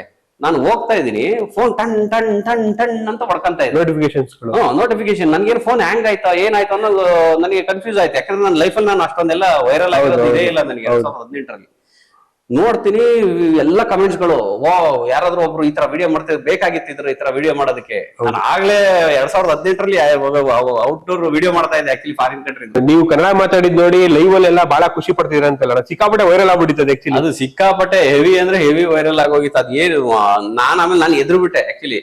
ಏನು ಅಂದ್ರೆ ಸಿಂಗಾಪುರ್ ಗೌರ್ಮೆಂಟ್ ತುಂಬಾ ಸ್ಟ್ರಿಕ್ಟ್. ನಾವ್ ಯಾವ್ದಾದ್ರು ಒಂದು ವಿಡಿಯೋ ಮಾಡಿ ಏನು ಕೆಟ್ಟ ಮಾತಾಡ್ತಿದ್ದಾನೆ ಹಾಗೆ ಅಂತ ಅರೆಸ್ಟ್ ಮಾಡ್ಬಿಡ್ತಾರೆ. ಎದುರು ಬಿಟ್ಟೆ ನಾನು. ತುಂಬಾ ಲ್ಯಾಂಗ್ವೇಜ್ ಪ್ರಾಬ್ಲಮ್ ಬೇರೆ ಅವ್ರಿಗೆ, ಲ್ಯಾಂಗ್ವೇಜ್ ಏನ್ ಮಾಡೋದು, ನಾನು ಒಬ್ನೇ ಬೇರೆ ಇಲ್ಲಿ ಏನು ಮಾಡಕ್ಕಾಗಲ್ಲ. ಎದ್ರಿ ನಾನು ಏನ್ ಮಾಡಿದೆ, ಆಫೀಸ್ಗೆ ಹೋಗೋದ್ರೊಳಗೆ 10 ನಿಮಿಷದಲ್ಲಿ ಅದು 4 ರಿಂದ 5 ಲಕ್ಷ ವ್ಯೂಸ್ ಹೋಗಿತ್ತು. ಇನ್ನು ಜಾಸ್ತಿ 6 ರಿಂದ 7 ಲಕ್ಷ ಅನ್ಸುತ್ತೆ ಅಷ್ಟು ವ್ಯೂಸ್ ಹೋಗಿತ್ತು ನನಗೆ ಬರೀ 10 ನಿಮಿಷದಲ್ಲಿ. ಅಷ್ಟೊಂದು ಅದು ಇಷ್ಟೊಂದು ವ್ಯೂಸ್ ಹೋಗ್ತಾ ಇದೆಯಲ್ಲ, ನನ್ಗೆ ಏನಾದ್ರು ಎಡವಟ್ ಆಗತ್ತಾ ಅಂತ ನಾನು ಎದ್ರಿ ಏನ್ ಮಾಡಿದೆ, ಪ್ರೈವೇಟ್ಗೆ ಹಾಕ್ದೆ ಅದು. ಆಮೇಲೆ ಒಂದು ಸಂಜೆವರೆಗೂ ವೇಟ್ ಮಾಡಿ ಮತ್ತೆ ಆನ್ ಮಾಡ್ತೀನಿ, ಮತ್ತೆ ಹಂಗೆ ಎದಳಕ್ ಶುರು ಆಯ್ತು. ಆಮೇಲೆ ಏನು ತೊಂದ್ರೆ ಆಗ್ತಾ ಇಲ್ಲ ನೋಡೋಣ ಅನ್ಬಿಟ್ಟು 2 ದಿನ ಸುಧಾರಿಸ್ಕೊಂಡೆ ಕಮೆಂಟ್ ಎಲ್ಲ ಓದಕ್ಕೆ. ಅಂದ್ರೆ ಎಲ್ಲ ನನಗೆ ಅಂತಾನೆ ಖುದ್ದಾಗಿ ನಾನು ಒಬ್ಬನೇ ಇದೀನಿ ಅಲ್ಲಿ, ಕನ್ನಡದಲ್ಲಿ ಇಷ್ಟು ಜನ ಕಮೆಂಟ್ ಆಡ್ತಾರಲ್ಲ ಅಂತ ಅದು ಬೇರೆ ಮತ್ತೆ ಖುಷಿ ಆಗಕ್ ಸ್ಟಾರ್ಟ್ ಆಯ್ತು ನನಗೆ ಒಳಗಡೆ. ಆಮೇಲೆ 2 ದಿನ ಆದ್ಮೇಲೆ ಕಮ್ಮಿ ಆಯ್ತು. ಯಾವ್ದೇ ಒಂದು ವಿಡಿಯೋ ವೈರಲ್ ಆದ್ರೂ 3 ದಿನ ಇರುತ್ತೆ ಅಷ್ಟೇ. ಅದಾದ್ಮೇಲೆ ಕಮ್ಮಿ ಆಯ್ತು. ಅದೊಂಥರ ಖುಷಿಲಿ ಅಂತಾರಲ್ಲ, ಇದೇನೋ ಇದಂತಾರ ಮತ್ತೆ ಯಾಕೆ ಇನ್ನೊಂದ್ ಏನಾದ್ರು ಒಂದ್ ಮಾಡೋಣ ಅಂತ ಶುರು ಆಗಿ ಇನ್ನೊಂದು ಅಂದ್ಬಿಟ್ಟು ಬಸ್ ಸ್ಟ್ಯಾಂಡ್, ಇದು ಇಲ್ಲಿ ಹೋಟೆಲ್ ಸಿಸ್ಟಮ್, ಹಾಸ್ಪಿಟಲ್, ಅದು ಇದು ಎಲ್ಲ ಇಂಡಿವಿಜುವಲ್ ಕಾನ್ಸೆಪ್ಟ್ ತಗೊಂಡು ಫೇಸ್ಬುಕ್ ಅಲ್ಲಿ ಮಾಡ್ತಾ ಹೋದೆ. ತುಂಬಾ ಜನ ನಾನು ಯಾರಾದ್ರೂ ಇವಾಗ ಯಾರು ಕೇಳ್ತಾರೆ, ಇವಾಗ ಶಿಕ್ಷಣ ಆತರ ಎಲ್ಲ ಕೇಳಿದಾಗ ಅವ್ರು ಫಸ್ಟ್ ಹೇಳೋದು ಯಾವ್ದು ಗೊತ್ತಾ, ಸಿಂಗಾಪುರ್ ವಿಡಿಯೋ ಮಾಡ್ತಿರಲ್ಲ ಅವ್ರಲ್ವಾ. ಐ ಮೀನ್ ಅಷ್ಟು ಅಟ್ಯಾಚ್ ಆಗ್ಬಿಟ್ಟಿದೆ. ಅಂದ್ರೆ ನಾನು ಫೇಸ್ಬುಕ್ ಅಲ್ಲೇ ಎಲ್ಲರೂ ನನ್ನೊಂದು ಫಸ್ಟ್ ನೋಡಿದ್ದು. ಆಮೇಲೆ ನಾನು ಯೂಟ್ಯೂಬಿಗೆ ಬಂದಿದ್ದು ನಾನು ಇಂಡಿಯಾಗೆ ಬಂದ್ಮೇಲೆ. ನನಗೆ ಆಕ್ಚುಲಿ ಫ್ಯಾಮಿಲಿನ ಕರ್ಕೊಂಡು ಹೋಗಕ್ ಅವಕಾಶ ಇರ್ಲಿಲ್ಲ ನಮ್ಗೆ. ಹಂಗಾಗಿ ನನಗೆ ಬಿಟ್ಟು ಬರ್ಲೇಬೇಕಾಯ್ತು ನಾನು ಇಲ್ಲಿಗೆ. ಫ್ಯಾಮಿಲಿ ಅಂತ ಬರ್ತೀನಿ. ಯಾವಾಗ ಪೂಜಾಕ್ ಅವ್ರನ್ನ ನೋಡಿದ್ದು ವೆರಿ ಫಸ್ಟ್? ನಾನು ಯಾವಾಗ ಡ್ರಾಯಿಂಗ್ ಕ್ಲಾಸಿಗೆ ಹೋಗ್ತಾ ಇದ್ದೆ, ಅವಾಗ ಆರ್ಕೆಸ್ಟ್ರಾಕ್ ಹೋಗ್ತಾ ಇದ್ದೆ. ಅವಾಗ ಅವರು ಇನ್ನು ಸೆಕೆಂಡ್ PU ಅವರು. ಅವಾಗ ನನಗೆ ಅವ್ರಿಗೆ ನಾನ್ ಡ್ಯಾನ್ಸ್ ಟೀಚರ್ ಅಂತ ನನ್ಗೆ, ಅಂದ್ರೆ ನಮ್ದೇ ಒಂದು ಆರ್ಕೆಸ್ಟ್ರಾ ಗ್ರೂಪ್ ಇತ್ತಲ್ಲ, ಅದ್ರೊಳಗೆ ಅವ್ರಿಗೆ ಒಂದು ಯಾವ್ದೋ ಒಂದು ಸಾಂಗಿಗೆ ಡ್ಯಾನ್ಸ್ ಹೇಳ್ಕೊಡ್ಬೇಕಾಗಿತ್ತು. ಅವಾಗ ಪರಿಚಯ ಆಗಿದ್ರು ಅವ್ರು ನನಗೆ. ಫಸ್ಟ್ ಅಪ್ರೋಚ್ ನೀವು ಮಾಡಿದ್ದ? ಫಸ್ಟ್ ಅಪ್ರೋಚು ನೆನ್ಪು ಮಾಡ್ಕೋಬೇಕು ಈಗ, ಯಾರು ಮಾಡಿದ್ದು ಇಲ್ಲ. ಅವರೇ ಮಾತಾಡೋರೆ, ಅವ್ರು ಏನ್ ಮಾತಾಡೋರೆ ಸ್ವಲ್ಪ ಹಂಗೆ ನೋಡ್ಬಿಡಿ. ಆಕ್ಚುಲಿ ಕೆಲವೊಮ್ಮೆ ಇದ್ರ ಮಾತು ಅಂತ ಹೇಳ್ತಾರೆ, ಹೃದಯದ ಮಾತು ಅಂತ ಹೇಳ್ತಾರಲ್ಲ, ಬಹಳ ಮಾತೇ ಆಡಿಲ್ಲ ಆಕ್ಚುಲಿ ನೀವಿಬ್ರು ಅಂತ. ಮಾತಾಡೇ ಇಲ್ಲ ಆಕ್ಚುಲಿ ಅವ್ರು. ಹಾಯ್ ರೀ, ನಂದು ನಿಮ್ದು ಫಸ್ಟ್ ಭೇಟಿಯಾಗಿದ್ದು ಡ್ಯಾನ್ಸ್ ಕ್ಲಾಸಲ್ಲಿ. ಅಂದರೆ ಅವಾಗ ಮುಸ್ತಫಣ್ಣ ಅಂತ ಒಬ್ಬರಿದ್ರು, ಸಹನಾ ಅಂತ, ಅವ್ರ ಕಡೆಯಿಂದ ಪರಿಚಯ ಇತ್ತು. ಬಟ್ ತುಂಬ ದಿನ, 1 ವಾರ ಆದರೂ ಮಾತಾಡಿರಲಿಲ್ಲ. ಆಮೇಲೆ ಒಬ್ರಿಗೊಬ್ರು ಇಷ್ಟ ಆಗಿ ಅವಾಗವಾಗ ಫೋನಲ್ಲಿ ಅಷ್ಟೇ ಕಾಂಟ್ಯಾಕ್ಟ್ ಇದ್ದಿದ್ದು.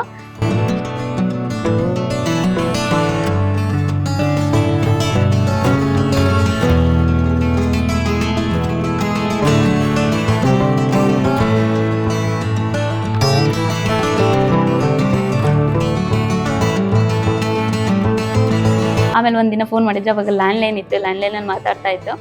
ಅದು ಬಿಟ್ಟು ನಾವು ತುಂಬ ಎಲ್ಲೂ ಮೀಟ್ ಆಗಿಲ್ಲ, ಮತ್ತು ಎಲ್ಲೂ ಫೋನಲ್ಲಿ ಜಾಸ್ತಿ ನಾವು ಮಾತಾಡಿಲ್ಲ. ಆಮೇಲೆ ಹೇಗೆ ಇನ್ನು ಮದುವೆ ಸ್ಟೇಜಿಗೆ ಬಂದಾಗ ನಮ್ಮ ಮನೆಯಲ್ಲೂ ನೋಡ್ತಾ ಇದ್ರು. ನನಗೂ ಪಪ್ಪ ಅಮ್ಮನ ಮನಸ್ಸಿಗೆ ಬೇಜಾರು ಮಾಡೋಕ್ಕೆ ಇಷ್ಟ ಇರಲಿಲ್ಲ, ನಿಮ್ಮನ್ನು ಇಲ್ಲ ಅಂತ ಹೇಳೋಕ್ಕೂ ಇಷ್ಟ ಇರಲಿಲ್ಲ ನನಗೆ. ಆಮೇಲೆ ಪಪ್ಪ ಅಮ್ಮನೂ ಅವರಿಗೂ ದೂರ ಕೊಡೋಕೆ ಇಷ್ಟ ಇರಲಿಲ್ಲ, ಮತ್ತು ಗುರುತು ಪರಿಚಯ ಏನೂ ಇರಲಿಲ್ಲಲ್ಲ. ನನಗೂ ನಿಮ್ಮ ಬಗ್ಗೆ ಜಾಸ್ತಿ ಗೊತ್ತಿಲ್ಲ, ಬರೀ ನಿಮ್ಮ ನೋಡಿದ್ದಷ್ಟೇ. ಅದಾದ ನಂತರ ಪಪ್ಪ ಅಮ್ಮ ಎಲ್ಲ ಒಪ್ತಾ ಇರಲಿಲ್ಲ, ಬೇರೆ ಕಡೆ ನನಗೂ ಸಂಬಂಧ ನೋಡ್ತಾ ಇದ್ರು. ಆಮೇಲೆ ನಾನು ಬೇಜಾರದಲ್ಲಿ ಇದ್ದಿದ್ದು ನೋಡಿ ಪಪ್ಪ ಅಮ್ಮನೂ ಕೂಡ ಒಪ್ಕೊಂಡ್ರು. ನಿಮಗೂ ಪಾಪ ಗೊಂದಲ ಆಗಿತ್ತು, ಅವಾಗ ಏನು ಹೇಳಂಗಿರ್ಲಿಲ್ಲ. ನೀವು ತುಂಬ ಮೃದು ಸ್ವಭಾವದವರು. ಹಾಗೇನೆ ನನಗೂ ಬೇರೆ ಮದುವೆ ಮಾಡಕ್ಕೆ ಹೊರಟ್ರು, ನಿಮಗೂ ಬೇರೆ ಕಡೆ ಮದುವೆ ಮಾಡಕ್ಕೆ ಹೊರಟಿದ್ರು.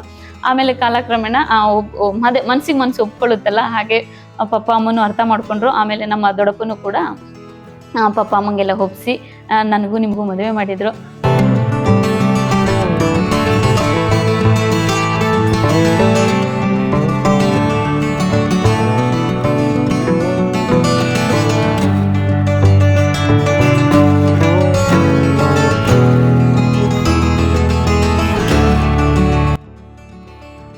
ಅವತ್ತಿಂದ ಇಲ್ಲಿವರೆಗೂ ಅಷ್ಟೇ ನಾವು ಸುಖವಾಗಿದ್ದೀವಿ. ಎಷ್ಟು ಖುಷಿಯಾಗಿದ್ದೀವೋ ಒಂದೊಂದ್ಸರಿ ಕಷ್ಟ ಸುಖ ಬಂದೇ ಬರುತ್ತೆ. ಮದುವೆ ಆದ್ಮೇಲೆ ನಾನು ಅಲ್ಲಿ ಬಂದು 3 months ಇದ್ದೆ. ಅಲ್ಲಿಂದ ಬಂದ್ಮೇಲೆ ನಾನು ನಿಮ್ಮ ತುಂಬಾ ಲವ್ ಮಾಡ್ತೀನಿ, ನಿಮಗೆ ಗೊತ್ತಿದೆ. ಹೆಂಗೆ ಅಮೃತನ ವಿಷ ಆಗುತ್ತೆ ಅಂತಾರಲ್ಲ ಆ ಥರ ನನ್ನ ಪ್ರೀತಿನೇ ನಿಮಗೆ ಒಂದೊಂದ್ಸರಿ ತುಂಬಾನೇ ಹಿಂಸೆ ಕೊಟ್ಟಿದೆ. ನಿಮಗೆ ಅವಾಗ ತುಂಬಾ ಶಾಂತ ಸ್ವಭಾವ ನಿಮ್ದು. ಈಗ ನೀವು ಸ್ವಲ್ಪ ಜೋರ್ ಮಾಡೋದೆಲ್ಲ ಕಲ್ತಿದ್ದೀರಾ. ಬಟ್ ಅವಾಗಂತೂ ನಾನು ಏನು ಹೇಳಿದ್ರು ಸಿಟ್ ಮಾಡ್ಕೊಂತಿರ್ಲಿಲ್ಲ. ನೀವು 12 ಗಂಟೆ 1 ಗಂಟೆವರೆಗೂ ವರ್ಕ್ ಮಾಡ್ತಾ ಇದ್ರಿ. ಮಾತ್ರ ನೀವು ಮೊದ್ಲಿಂದನೂ ಅಷ್ಟೇ ವರ್ಕಿಗೆ ಜಾಸ್ತಿ ಇಂಪಾರ್ಟೆನ್ಸ್ ಕೊಡೋದು. ವರ್ಕ್ ಮಾಡ್ತಾ ಇದ್ರಿ. ನನಗೆ ಅವಾಗ ನಾನೇನು ನಿಮಗೂ ನಮಗೂ ಏನೋ ನಂಗೆ ಗೊತ್ತಿಲ್ಲ, ನನ್ನದೇ ಸ್ವಭಾವ, ನಾನು ಬೆಳೆದಿದ್ದ ರೀತಿನೇ ಬೇರೆ, ನೀವು ಬೆಳೆದಿದ್ದ ರೀತಿನೇ ಬೇರೆ. ಹಾಗಾಗಿ ಅದು ಸ್ವಲ್ಪ ಕಷ್ಟ ಆಯ್ತು. ನಾನು ಮನೇಲಿ ನಾವು 4 ಜನ ಮಧ್ಯೆ ಗೋಡೆ ಮಧ್ಯೆ ಇದ್ದು ನನಗೆ ಬೇರೆ ಯಾರು ಗೊತ್ತಿರ್ಲಿಲ್ಲ ಅಷ್ಟಾಗಿ. ಹಂಗಾಗಿ ನನಗೆ ಫಸ್ಟ್ ನೀವು ಜೊತೆಲೇ ಇರಬೇಕು, ಮಾತಾಡಬೇಕು, ಜೊತೆನೇ ಇರಬೇಕು, ನನ್ನ ಜೊತೆ ಹೆಚ್ಚು ಸಮಯ ಕಳಿಬೇಕು ಅಂತಲೇ ಅನ್ಕೊಂತಿದ್ದು. ನೀವು ಎಲ್ಲರನ್ನೂ ಬಿಟ್ಟು ಇರೋ ಸ್ವಭಾವ ನಿಮ್ದಿತ್ತು. ಬಟ್ ನಾನು ಮನೇಲೇ ಇರೋದ್ರಿಂದ ನಾನು ಪಪ್ಪ ಅಮ್ಮನ್ನು ಊರನ್ನು ತುಂಬ ಹಚ್ಕೊಂಡಿದ್ದೆ. ಹಾಗೆ ನನಗೂ ಅಷ್ಟೇ, ನಾನು ನಿಮ್ಮನ್ನು ತುಂಬ ಲವ್ ಮಾಡ್ತಾ ಇದ್ನಲ್ಲ, ನಿಮ್ಮನ್ನು ಅಷ್ಟೇ ಹಚ್ಕೊಂಡಿದ್ದೆ, ಬಿಟ್ಟಿರೋಕೆ ಆಗ್ತಾ ಇರಲಿಲ್ಲ. ಬಟ್ ದುಡಿಲೇಬೇಕಿತ್ತಲ್ವ. ನೀವು ಇನ್ನೊಬ್ರ ಮೇಲೆ ಡಿಪೆಂಡ್ ಆಗಲ್ಲ. ನನಗೂ ಅಷ್ಟೇ, ನನಗೆ ಆ ಥರ ಸ್ವಭಾವ ಅಲ್ಲ. ಮದುವೆಗಿಂತ ಮುಂಚೆ ಪಪ್ಪನ ಅಂಗಲ್ಲಿ ಇರಬೇಕು ಅಂತ ಇಷ್ಟ ಇತ್ತು. ಮದುವೆ ಆದಮೇಲೆ ಗಂಡನ ಜೊತೆನೇ ಇರಬೇಕು ಅನ್ನೋದು ನನ್ನ ಆಸೆ ಇತ್ತು. ಬಟ್ ನಾನು ನಿಮ್ಮ ಜೊತೆ ಸಿಂಗಾಪುರಲ್ಲಿ ಇರೋಣ ಅಂದ್ರೂ ನಮ್ಮದು ಈಗ ನೀವು ಕಷ್ಟಪಟ್ಟು ದುಡಿತಿದ್ರಲ್ವಾ. ಸೊ ನಾನು ಬಂದು ಬೇರೆಯವ್ರನ್ನ ಮೆಸ್ಸೋಣ ಅಂತ ಬಂದು ನಾನು ಅಲ್ಲಿದ್ದಿದ್ರೆ ನಮ್ಮದು ಮುಂದೆ ಜೀವನ ಕಷ್ಟ ಆಗೋದು. ಸೊ ಹಾಗಾಗಿ ನಾನು ಅಪ್ಪ ಅಮ್ಮನ ಜೊತೆನೇ ಇಟ್ಕೊಂಡೆ.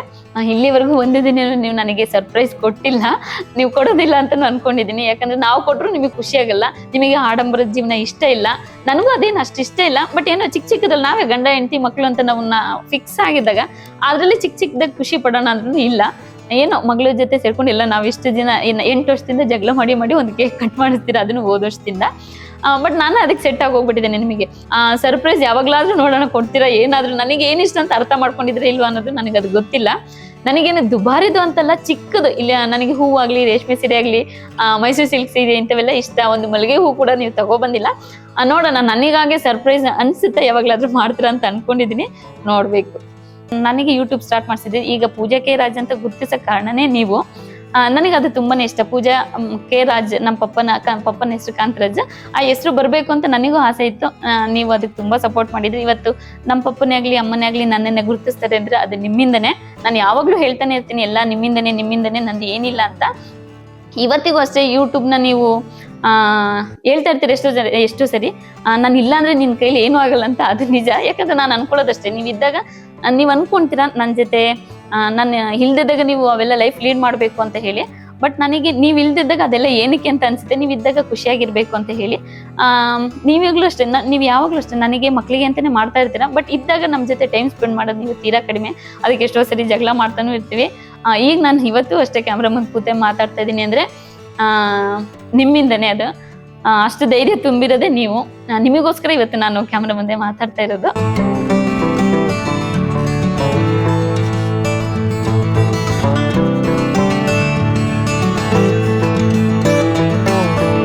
ಹೆಂಗಿದು ಸರ್ಪ್ರೈಸ್? ಆಕ್ಚುಲಿ ಆರೋಪಗಳ ಪಟ್ಟಿ ದೊಡ್ಡದಿದೆ. ಅಯ್ಯೋ, ಅದ್ರ ನಿಲ್ಸ್ತಾನೆ ಇರ್ಲಿಲ್ಲ. ನೀವೇ ಮಾಡಿದಿರ ಅನ್ಸುತ್ತೆ ಪೂರ್ತಿ. ತುಂಬಾ ಇದೆ, ಇನ್ನು ತುಂಬಾ ಇದೆ. ಅದೊಂಥರ ಬಿಲ್ ಬಂದ ಇನ್ನು ಹನುಮಂತನ ಬಲಂತರ ಹೋಗೋದು. ಹೌದು, ಇರ್ಲಿ.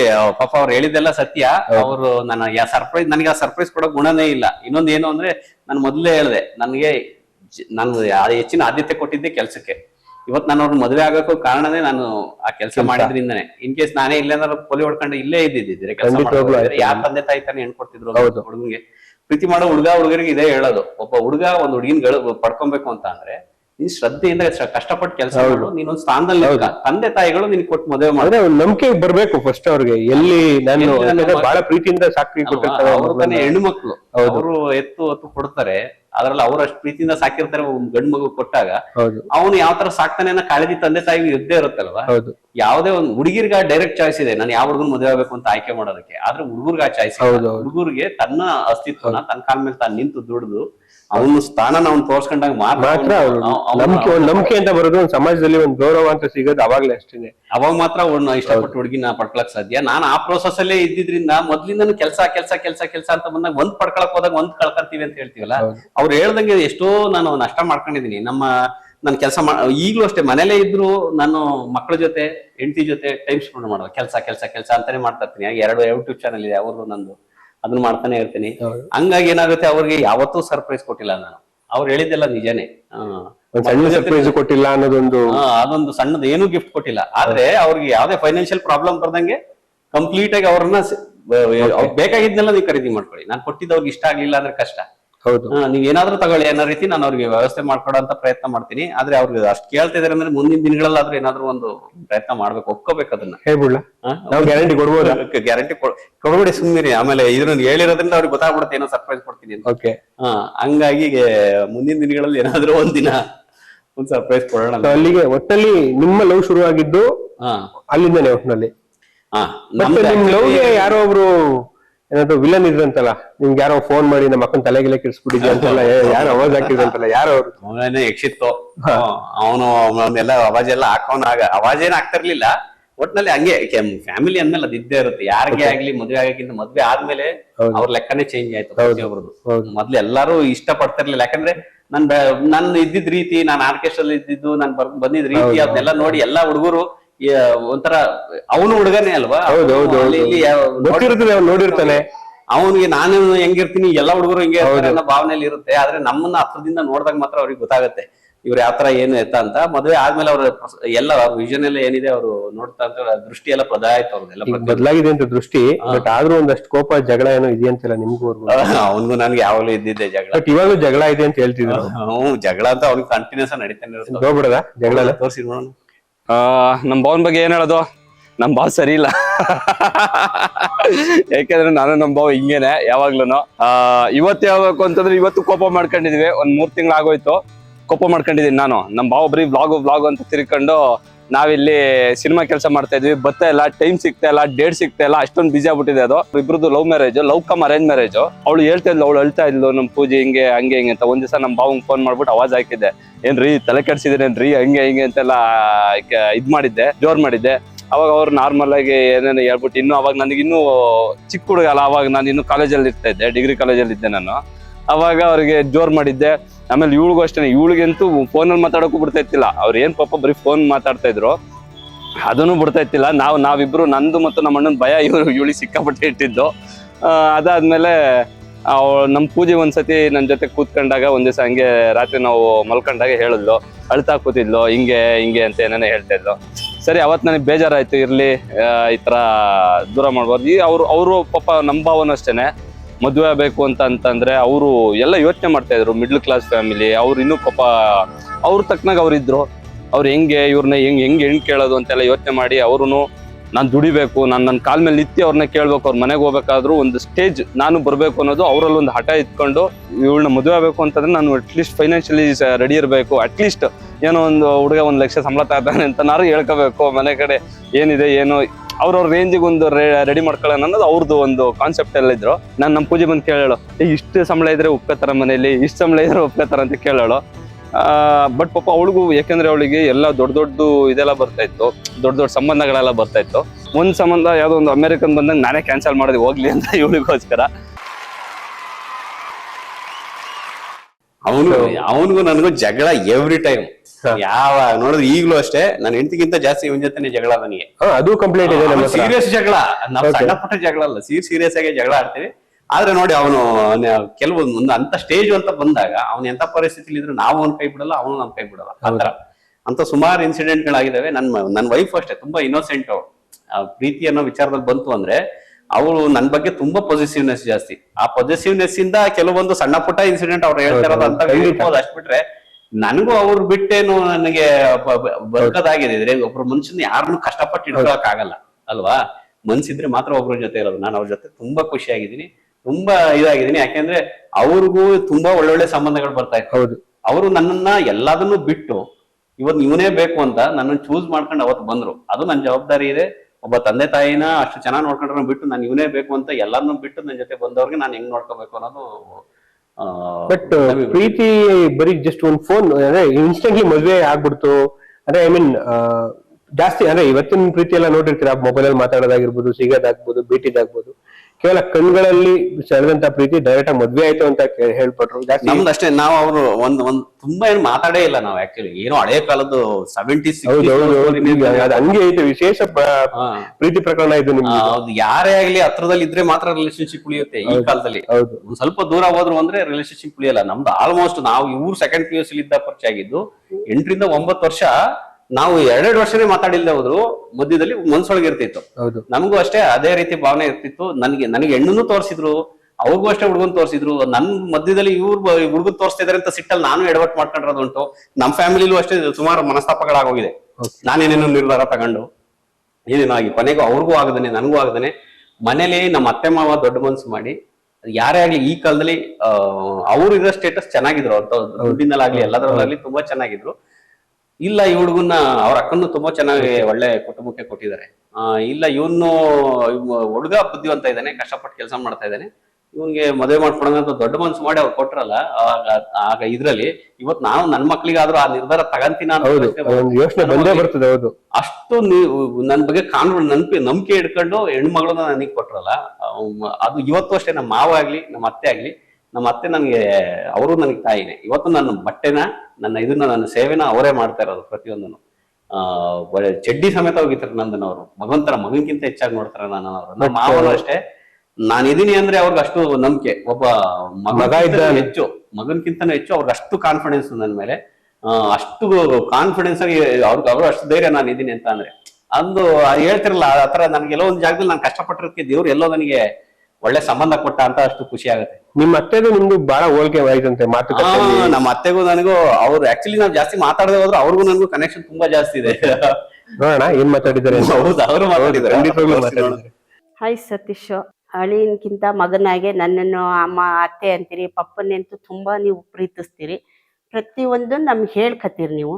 ಆದ್ರೆ ಮಕ್ಳು ಹೇಳ್ತೇವೆ ಅಪ್ಪ ಸತೀಶಂದು ಅಮ್ಮಂದು ಒಂದೇ ಭಾವನೆಗಳು, ನಮ್ಮಿಬ್ಬರದು ಒಂದೇ ತರ ಮಾತುಗಳು ಬರ್ತವೆ. ಸರಿ, ಏರುಪೇರು ಆಗಲ್ಲ. ನೀವೇನು ಹೇಳ್ತೀರಿ ಅದೇ ರೀತಿ ನಾನು ಒಂದೊಂದು ಹೇಳ್ತೀನಿ.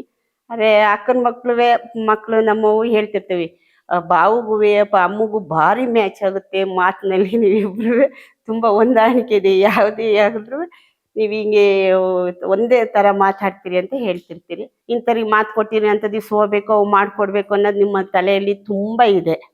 ಹಾಗಾಗಿ ಕೆಲಸದ ಕಡೆ ತುಂಬಾ ಗಮನ ಕೊಡ್ತೀರಿ. ನಿಮ್ಮ ಕಷ್ಟ ಸುಖ ಪ್ರತಿಯೊಂದು ಹೇಳ್ತೀರಿ. ಪೂಜೆ ಏನಾದ್ರು ತಪ್ಪು ಮಾಡಿದ್ರೆ ಅದೇ ಪೂಜೆ ಈಗ ಮಾಡಿದಾಳೆ ಅಂತ ಫಸ್ಟ್ ನನಗೆ ಫೋನಲ್ಲಿ ತಿಳಿಸಿ, ಆಮೇಲೆ ನಾನು ಪೂಜೆನ ಜೊತೆ ಮಾತಾಡಿದ್ಮೇಲೆ ನೀವು ಇದು ಮಾಡ್ಕೊತೀರಿ. ನನ್ಗೆ ಅದು ಖುಷಿ. ನಮ್ಮ ಸತೀಶು ಫಸ್ಟಿಂದಲೂ ಸ್ವಲ್ಪ ಕಷ್ಟಪಟ್ಟು ಮುಂದೆ ಬಂದಿದ್ದಾರೆ. ಅದು ಇವತ್ತು ಹೇಳ್ಕೊತಾರೆ ಅವ್ರು ಹೇಳ್ಕೊಳ್ಳೋದ್ರಿಂದ ನಮಗೂ ಖುಷಿ ಆಗುತ್ತೆ. ಕಳ್ತನ ಮಾಡಿದ್ರೆ ಕಳ್ಳ ಅಂತಾರೆ. ಈಗ ಒಂದು ಏನೇ ಕೆಲಸ ಮಾಡಿದ್ರು ಅದು ಒಳ್ಳೇದಕ್ಕೋಸ್ಕರ ಅಲ್ವಾ ಹೇಳೋದು. ಹಂಗಾಗಿ ಅದನ್ನೇನು ತಪ್ಪು ಅಂತ ಬೇರೆಯವ್ರಿಗೆ ಅದು ತಪ್ಪು ಅನ್ಸ್ಬೋದು. ಅವರು ಈ ಕೆಲಸ ಮಾಡಿಲ್ಲ ಅನ್ನಂಗಿಲ್ಲ. ಏನೇನು ಸಾಮಾನ್ಯ ಜನ ಮಾಡ್ತಾರೆ ಅವೆಲ್ಲ ಮಾಡ್ಕೊ ಬಂದಿದ್ದಾರೆ. ಈಗ ಚೆನ್ನಾಗಿದ್ದೀನಿ, ಒಳ್ಳೆ ಕಡೆ ಹೆಣ್ಣು ತಂದಿದ್ದೀನಿ, ನಾನು ಈಗ ತುಂಬಾ ಚೆನ್ನಾಗಿದ್ದೀನಿ, ನಾವು ಹೇಳಬಾರ್ದು ಅಂತ ಇಲ್ಲ. ಅವ್ರು ಅದನ್ನ ನೆನ್ಸ್ಕೊತಾರೆ. ಅದೇ ರೀತಿ ಈಗಲೂ ಅಂತ ಕೆಲಸಗಳ ಮಾಡೋಕ್ಕೂ ಇಷ್ಟಪಡ್ತಾರೆ. ಅವರು ಆ ಥರ ಕೆಲಸ ಮಾಡಿ ಹೆಂಡತಿ ಮಕ್ಕಳು ಸಾಕ್ತಾರೆ ಅನ್ನೋ ಧೈರ್ಯ ನಮಗೂ ಇದೆ. ಅವ್ರು ತುಂಬಾ ಚೆನ್ನಾಗಿ ನೋಡ್ಕೊತಾರೆ ಅನ್ನೋದು ನಮಗೆ ತುಂಬಾ ಖುಷಿ. ನಮ್ಗೆ ಯಾವತ್ತೂ ಬೇಜಾರಂತೂ ಆಗೋದು ಇಲ್ಲ. ಅವ್ರು ಏನಾರ ಮಾಡಿ ಸಾಕ್ತಾರೆ ಅನ್ನೋದು ನಮಗೆ ತುಂಬಾ ಖುಷಿ ಇದೆ. ಆ ಕೆಲಸ ಈ ಕೆಲಸ ಅನ್ನಲ್ಲ. ಆದ್ರೆ ನಾನೆಲ್ಲಾರು ಫಂಕ್ಷನಿಗೆ ಹೋದ್ರೆ, ನೆಂಟ್ರ ಮನೆಗೆ ಹೋದ್ರೆ ಅವ್ರ ಸಂಬಂಧಿಕರು ಬಂದರು ಮಲಗಿದ್ದರು, ನೀವು ಸತೀಶ್ ಹಿರೇಗೌಡ್ರ ಅತ್ತೆನ ಅಂತ ಬಂದು ಪ್ರೀತಿಲಿ ನನ್ನನ್ನು ಮಾತಾಡಿಸ್ತಾರೆ. ಅವಾಗ ನನಗೆ ತುಂಬಾ ಇನ್ನೂ ಹೆಮ್ಮೆ ಆಗುತ್ತೆ. ಯಾವ ಮದ್ವಿಗೆ ಹೋದ್ರು ತುಂಬಾ ಜನ ಕೇಳ್ತಾರೆ, ಕೇಳಲ್ಲ ಅಂತಲ್ಲ. ಸತೀಶ್ ಹಿರೇಗೌಡರು ಅತ್ತೆ ಮಾವನ ಅಂತಾರೆ, ಪೂಜಾ ಹಬ್ಬ ಅಂತಲೂ ಕೇಳ್ತಾರೆ. ತುಂಬಾ ಜನ ಗುರ್ತಿಸ್ತಾರೆ. ಒಂದ್ ದೇವಸ್ಥಾನಕ್ಕೆ ಹೋದ್ರು ಕೇಳ್ತಾರೆ. ಮುಂದೆ ಹೋಟೆಲ್ಗಳಲ್ಲಿ ಮುಂದೆ ತಿಂಡಿ ಎಲ್ಲ ಕೊಟ್ಟು ನಾವು ಬರ್ಬೇಕಾದ್ರೆ ಹಿಂಭಾಗದಿಂದ ಬಂದು ಮಾತಾಡ್ಸಿ ಕೇಳಿರೋದು ಉಂಟು. ಹಾಗಾಗಿ ನಮಗೆ ಅದೆಲ್ಲ ತುಂಬಾ ಖುಷಿ ಆಗುತ್ತೆ. ನೀವು ಮಾಡೋ ಕೆಲಸಗಳು ಹಿಂಗೆ ಯಶಸ್ಸಾಗ್ಲಿ, ಇನ್ನೂ ಎತ್ತರಕ್ಕೆ ಬೆಳೀರಿ. ನಮ್ಗೆ ಇನ್ನೂ ಖುಷಿ, ನಮ್ಮ ಮಕ್ಳಲ್ವ ನೀವು.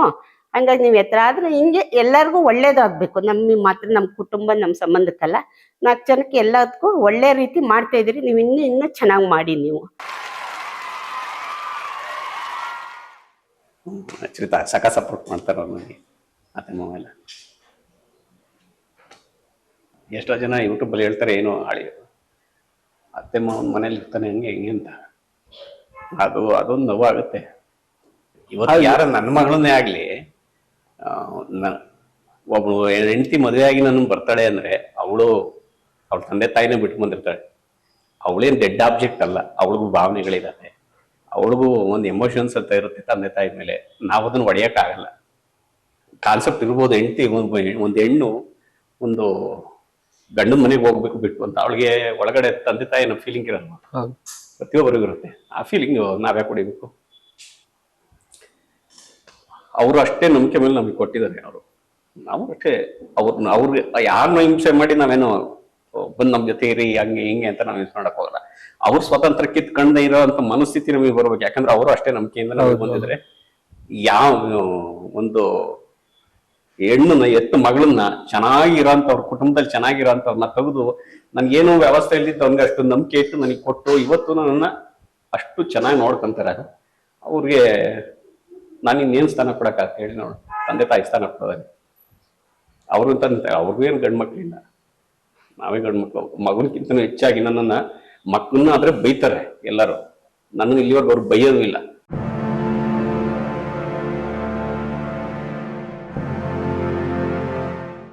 ಇಪ್ಪತ್ತರಿಂದ 30 ವರ್ಷದ ಹುಡುಗ ಏಜ್ ಅಲ್ಲಿ ಹುಡುಗರು ಏನ್ ಬೇಕಾದ್ರೂ ಸಾಧನೆ ಮಾಡ್ಬೋದು. ಯಾಕಂದ್ರೆ ಅವ್ರ ದೇಹದಲ್ಲಿ ಶಕ್ತಿ ಇರುತ್ತೆ, ಏನ್ ಬೇಕಾದ್ರೂ ಅಚೀವ್ ಮಾಡ್ಬೋದು. ಆದ್ರೆ ಆ ಏಜ್ ಅಲ್ಲಿ ನಮ್ಮನ್ನು ಕುಗ್ಸೋಂತ ಒಂದೇ ಒಂದು ಕಾರಣ ಅಂದ್ರೆ ಈ ಪ್ರೀತಿ ಪ್ರೇಮ. ಯೋಚನೆ ಮಾಡಿ, ಇವತ್ತು ನಮ್ಮ ಕಣ್ಣು ಮುಂದೆ ಏರೋಪ್ಲೇನ್ ಆಕಾಶದಲ್ಲಿ ಹಾರಾಡ್ತಾ ಇದೆ. ಅದನ್ನ ಬಿಲ್ಡ್ ಮಾಡಿದ್ಯಾರೋ ಯಾರೋ ಒಬ್ರು ಯೋಚನೆ ಮಾಡೋದು. ನಾವ್ ಯಾಕೆ ಅಕ್ಕಿತರ ಹಾರಾಡಬಾರ್ದು? ನಾನು ಇದನ್ನ ಬಿಲ್ಡ್ ಮಾಡ್ಲೇಬೇಕು ಅಂತ. ಅವನೇನಾದ್ರು ಲವ್ ಮಾಡ್ತಾ ಕೂತಿದ್ರೆ ಏರೋಪ್ಲೇನ್ ಅಲ್ವಾ? ಅದ್ರ ಬಗ್ಗೆನೇ ಟೈಮ್ ವೇಸ್ಟ್ ಮಾಡ್ತಿದ್ರೆ.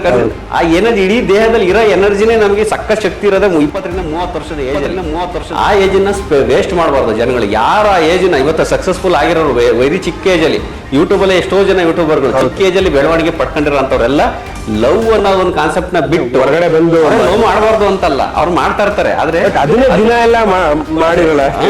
ಅವ್ರು ಯಾವಾಗ ಅದನ್ನ ಬಿಟ್ಟು ಅವ್ರ ಕೆಲಸದ ಕಡೆ ಗಮನ ಕೊಟ್ಟು ಮೇಲೆ ಬರ್ತಾರೆ ನೋಡಿ, ಅವಾಗ ಅವ್ರ ಲೈಫಲ್ಲಿ ಮುಂದೆ ಬರ್ತಾರೆ.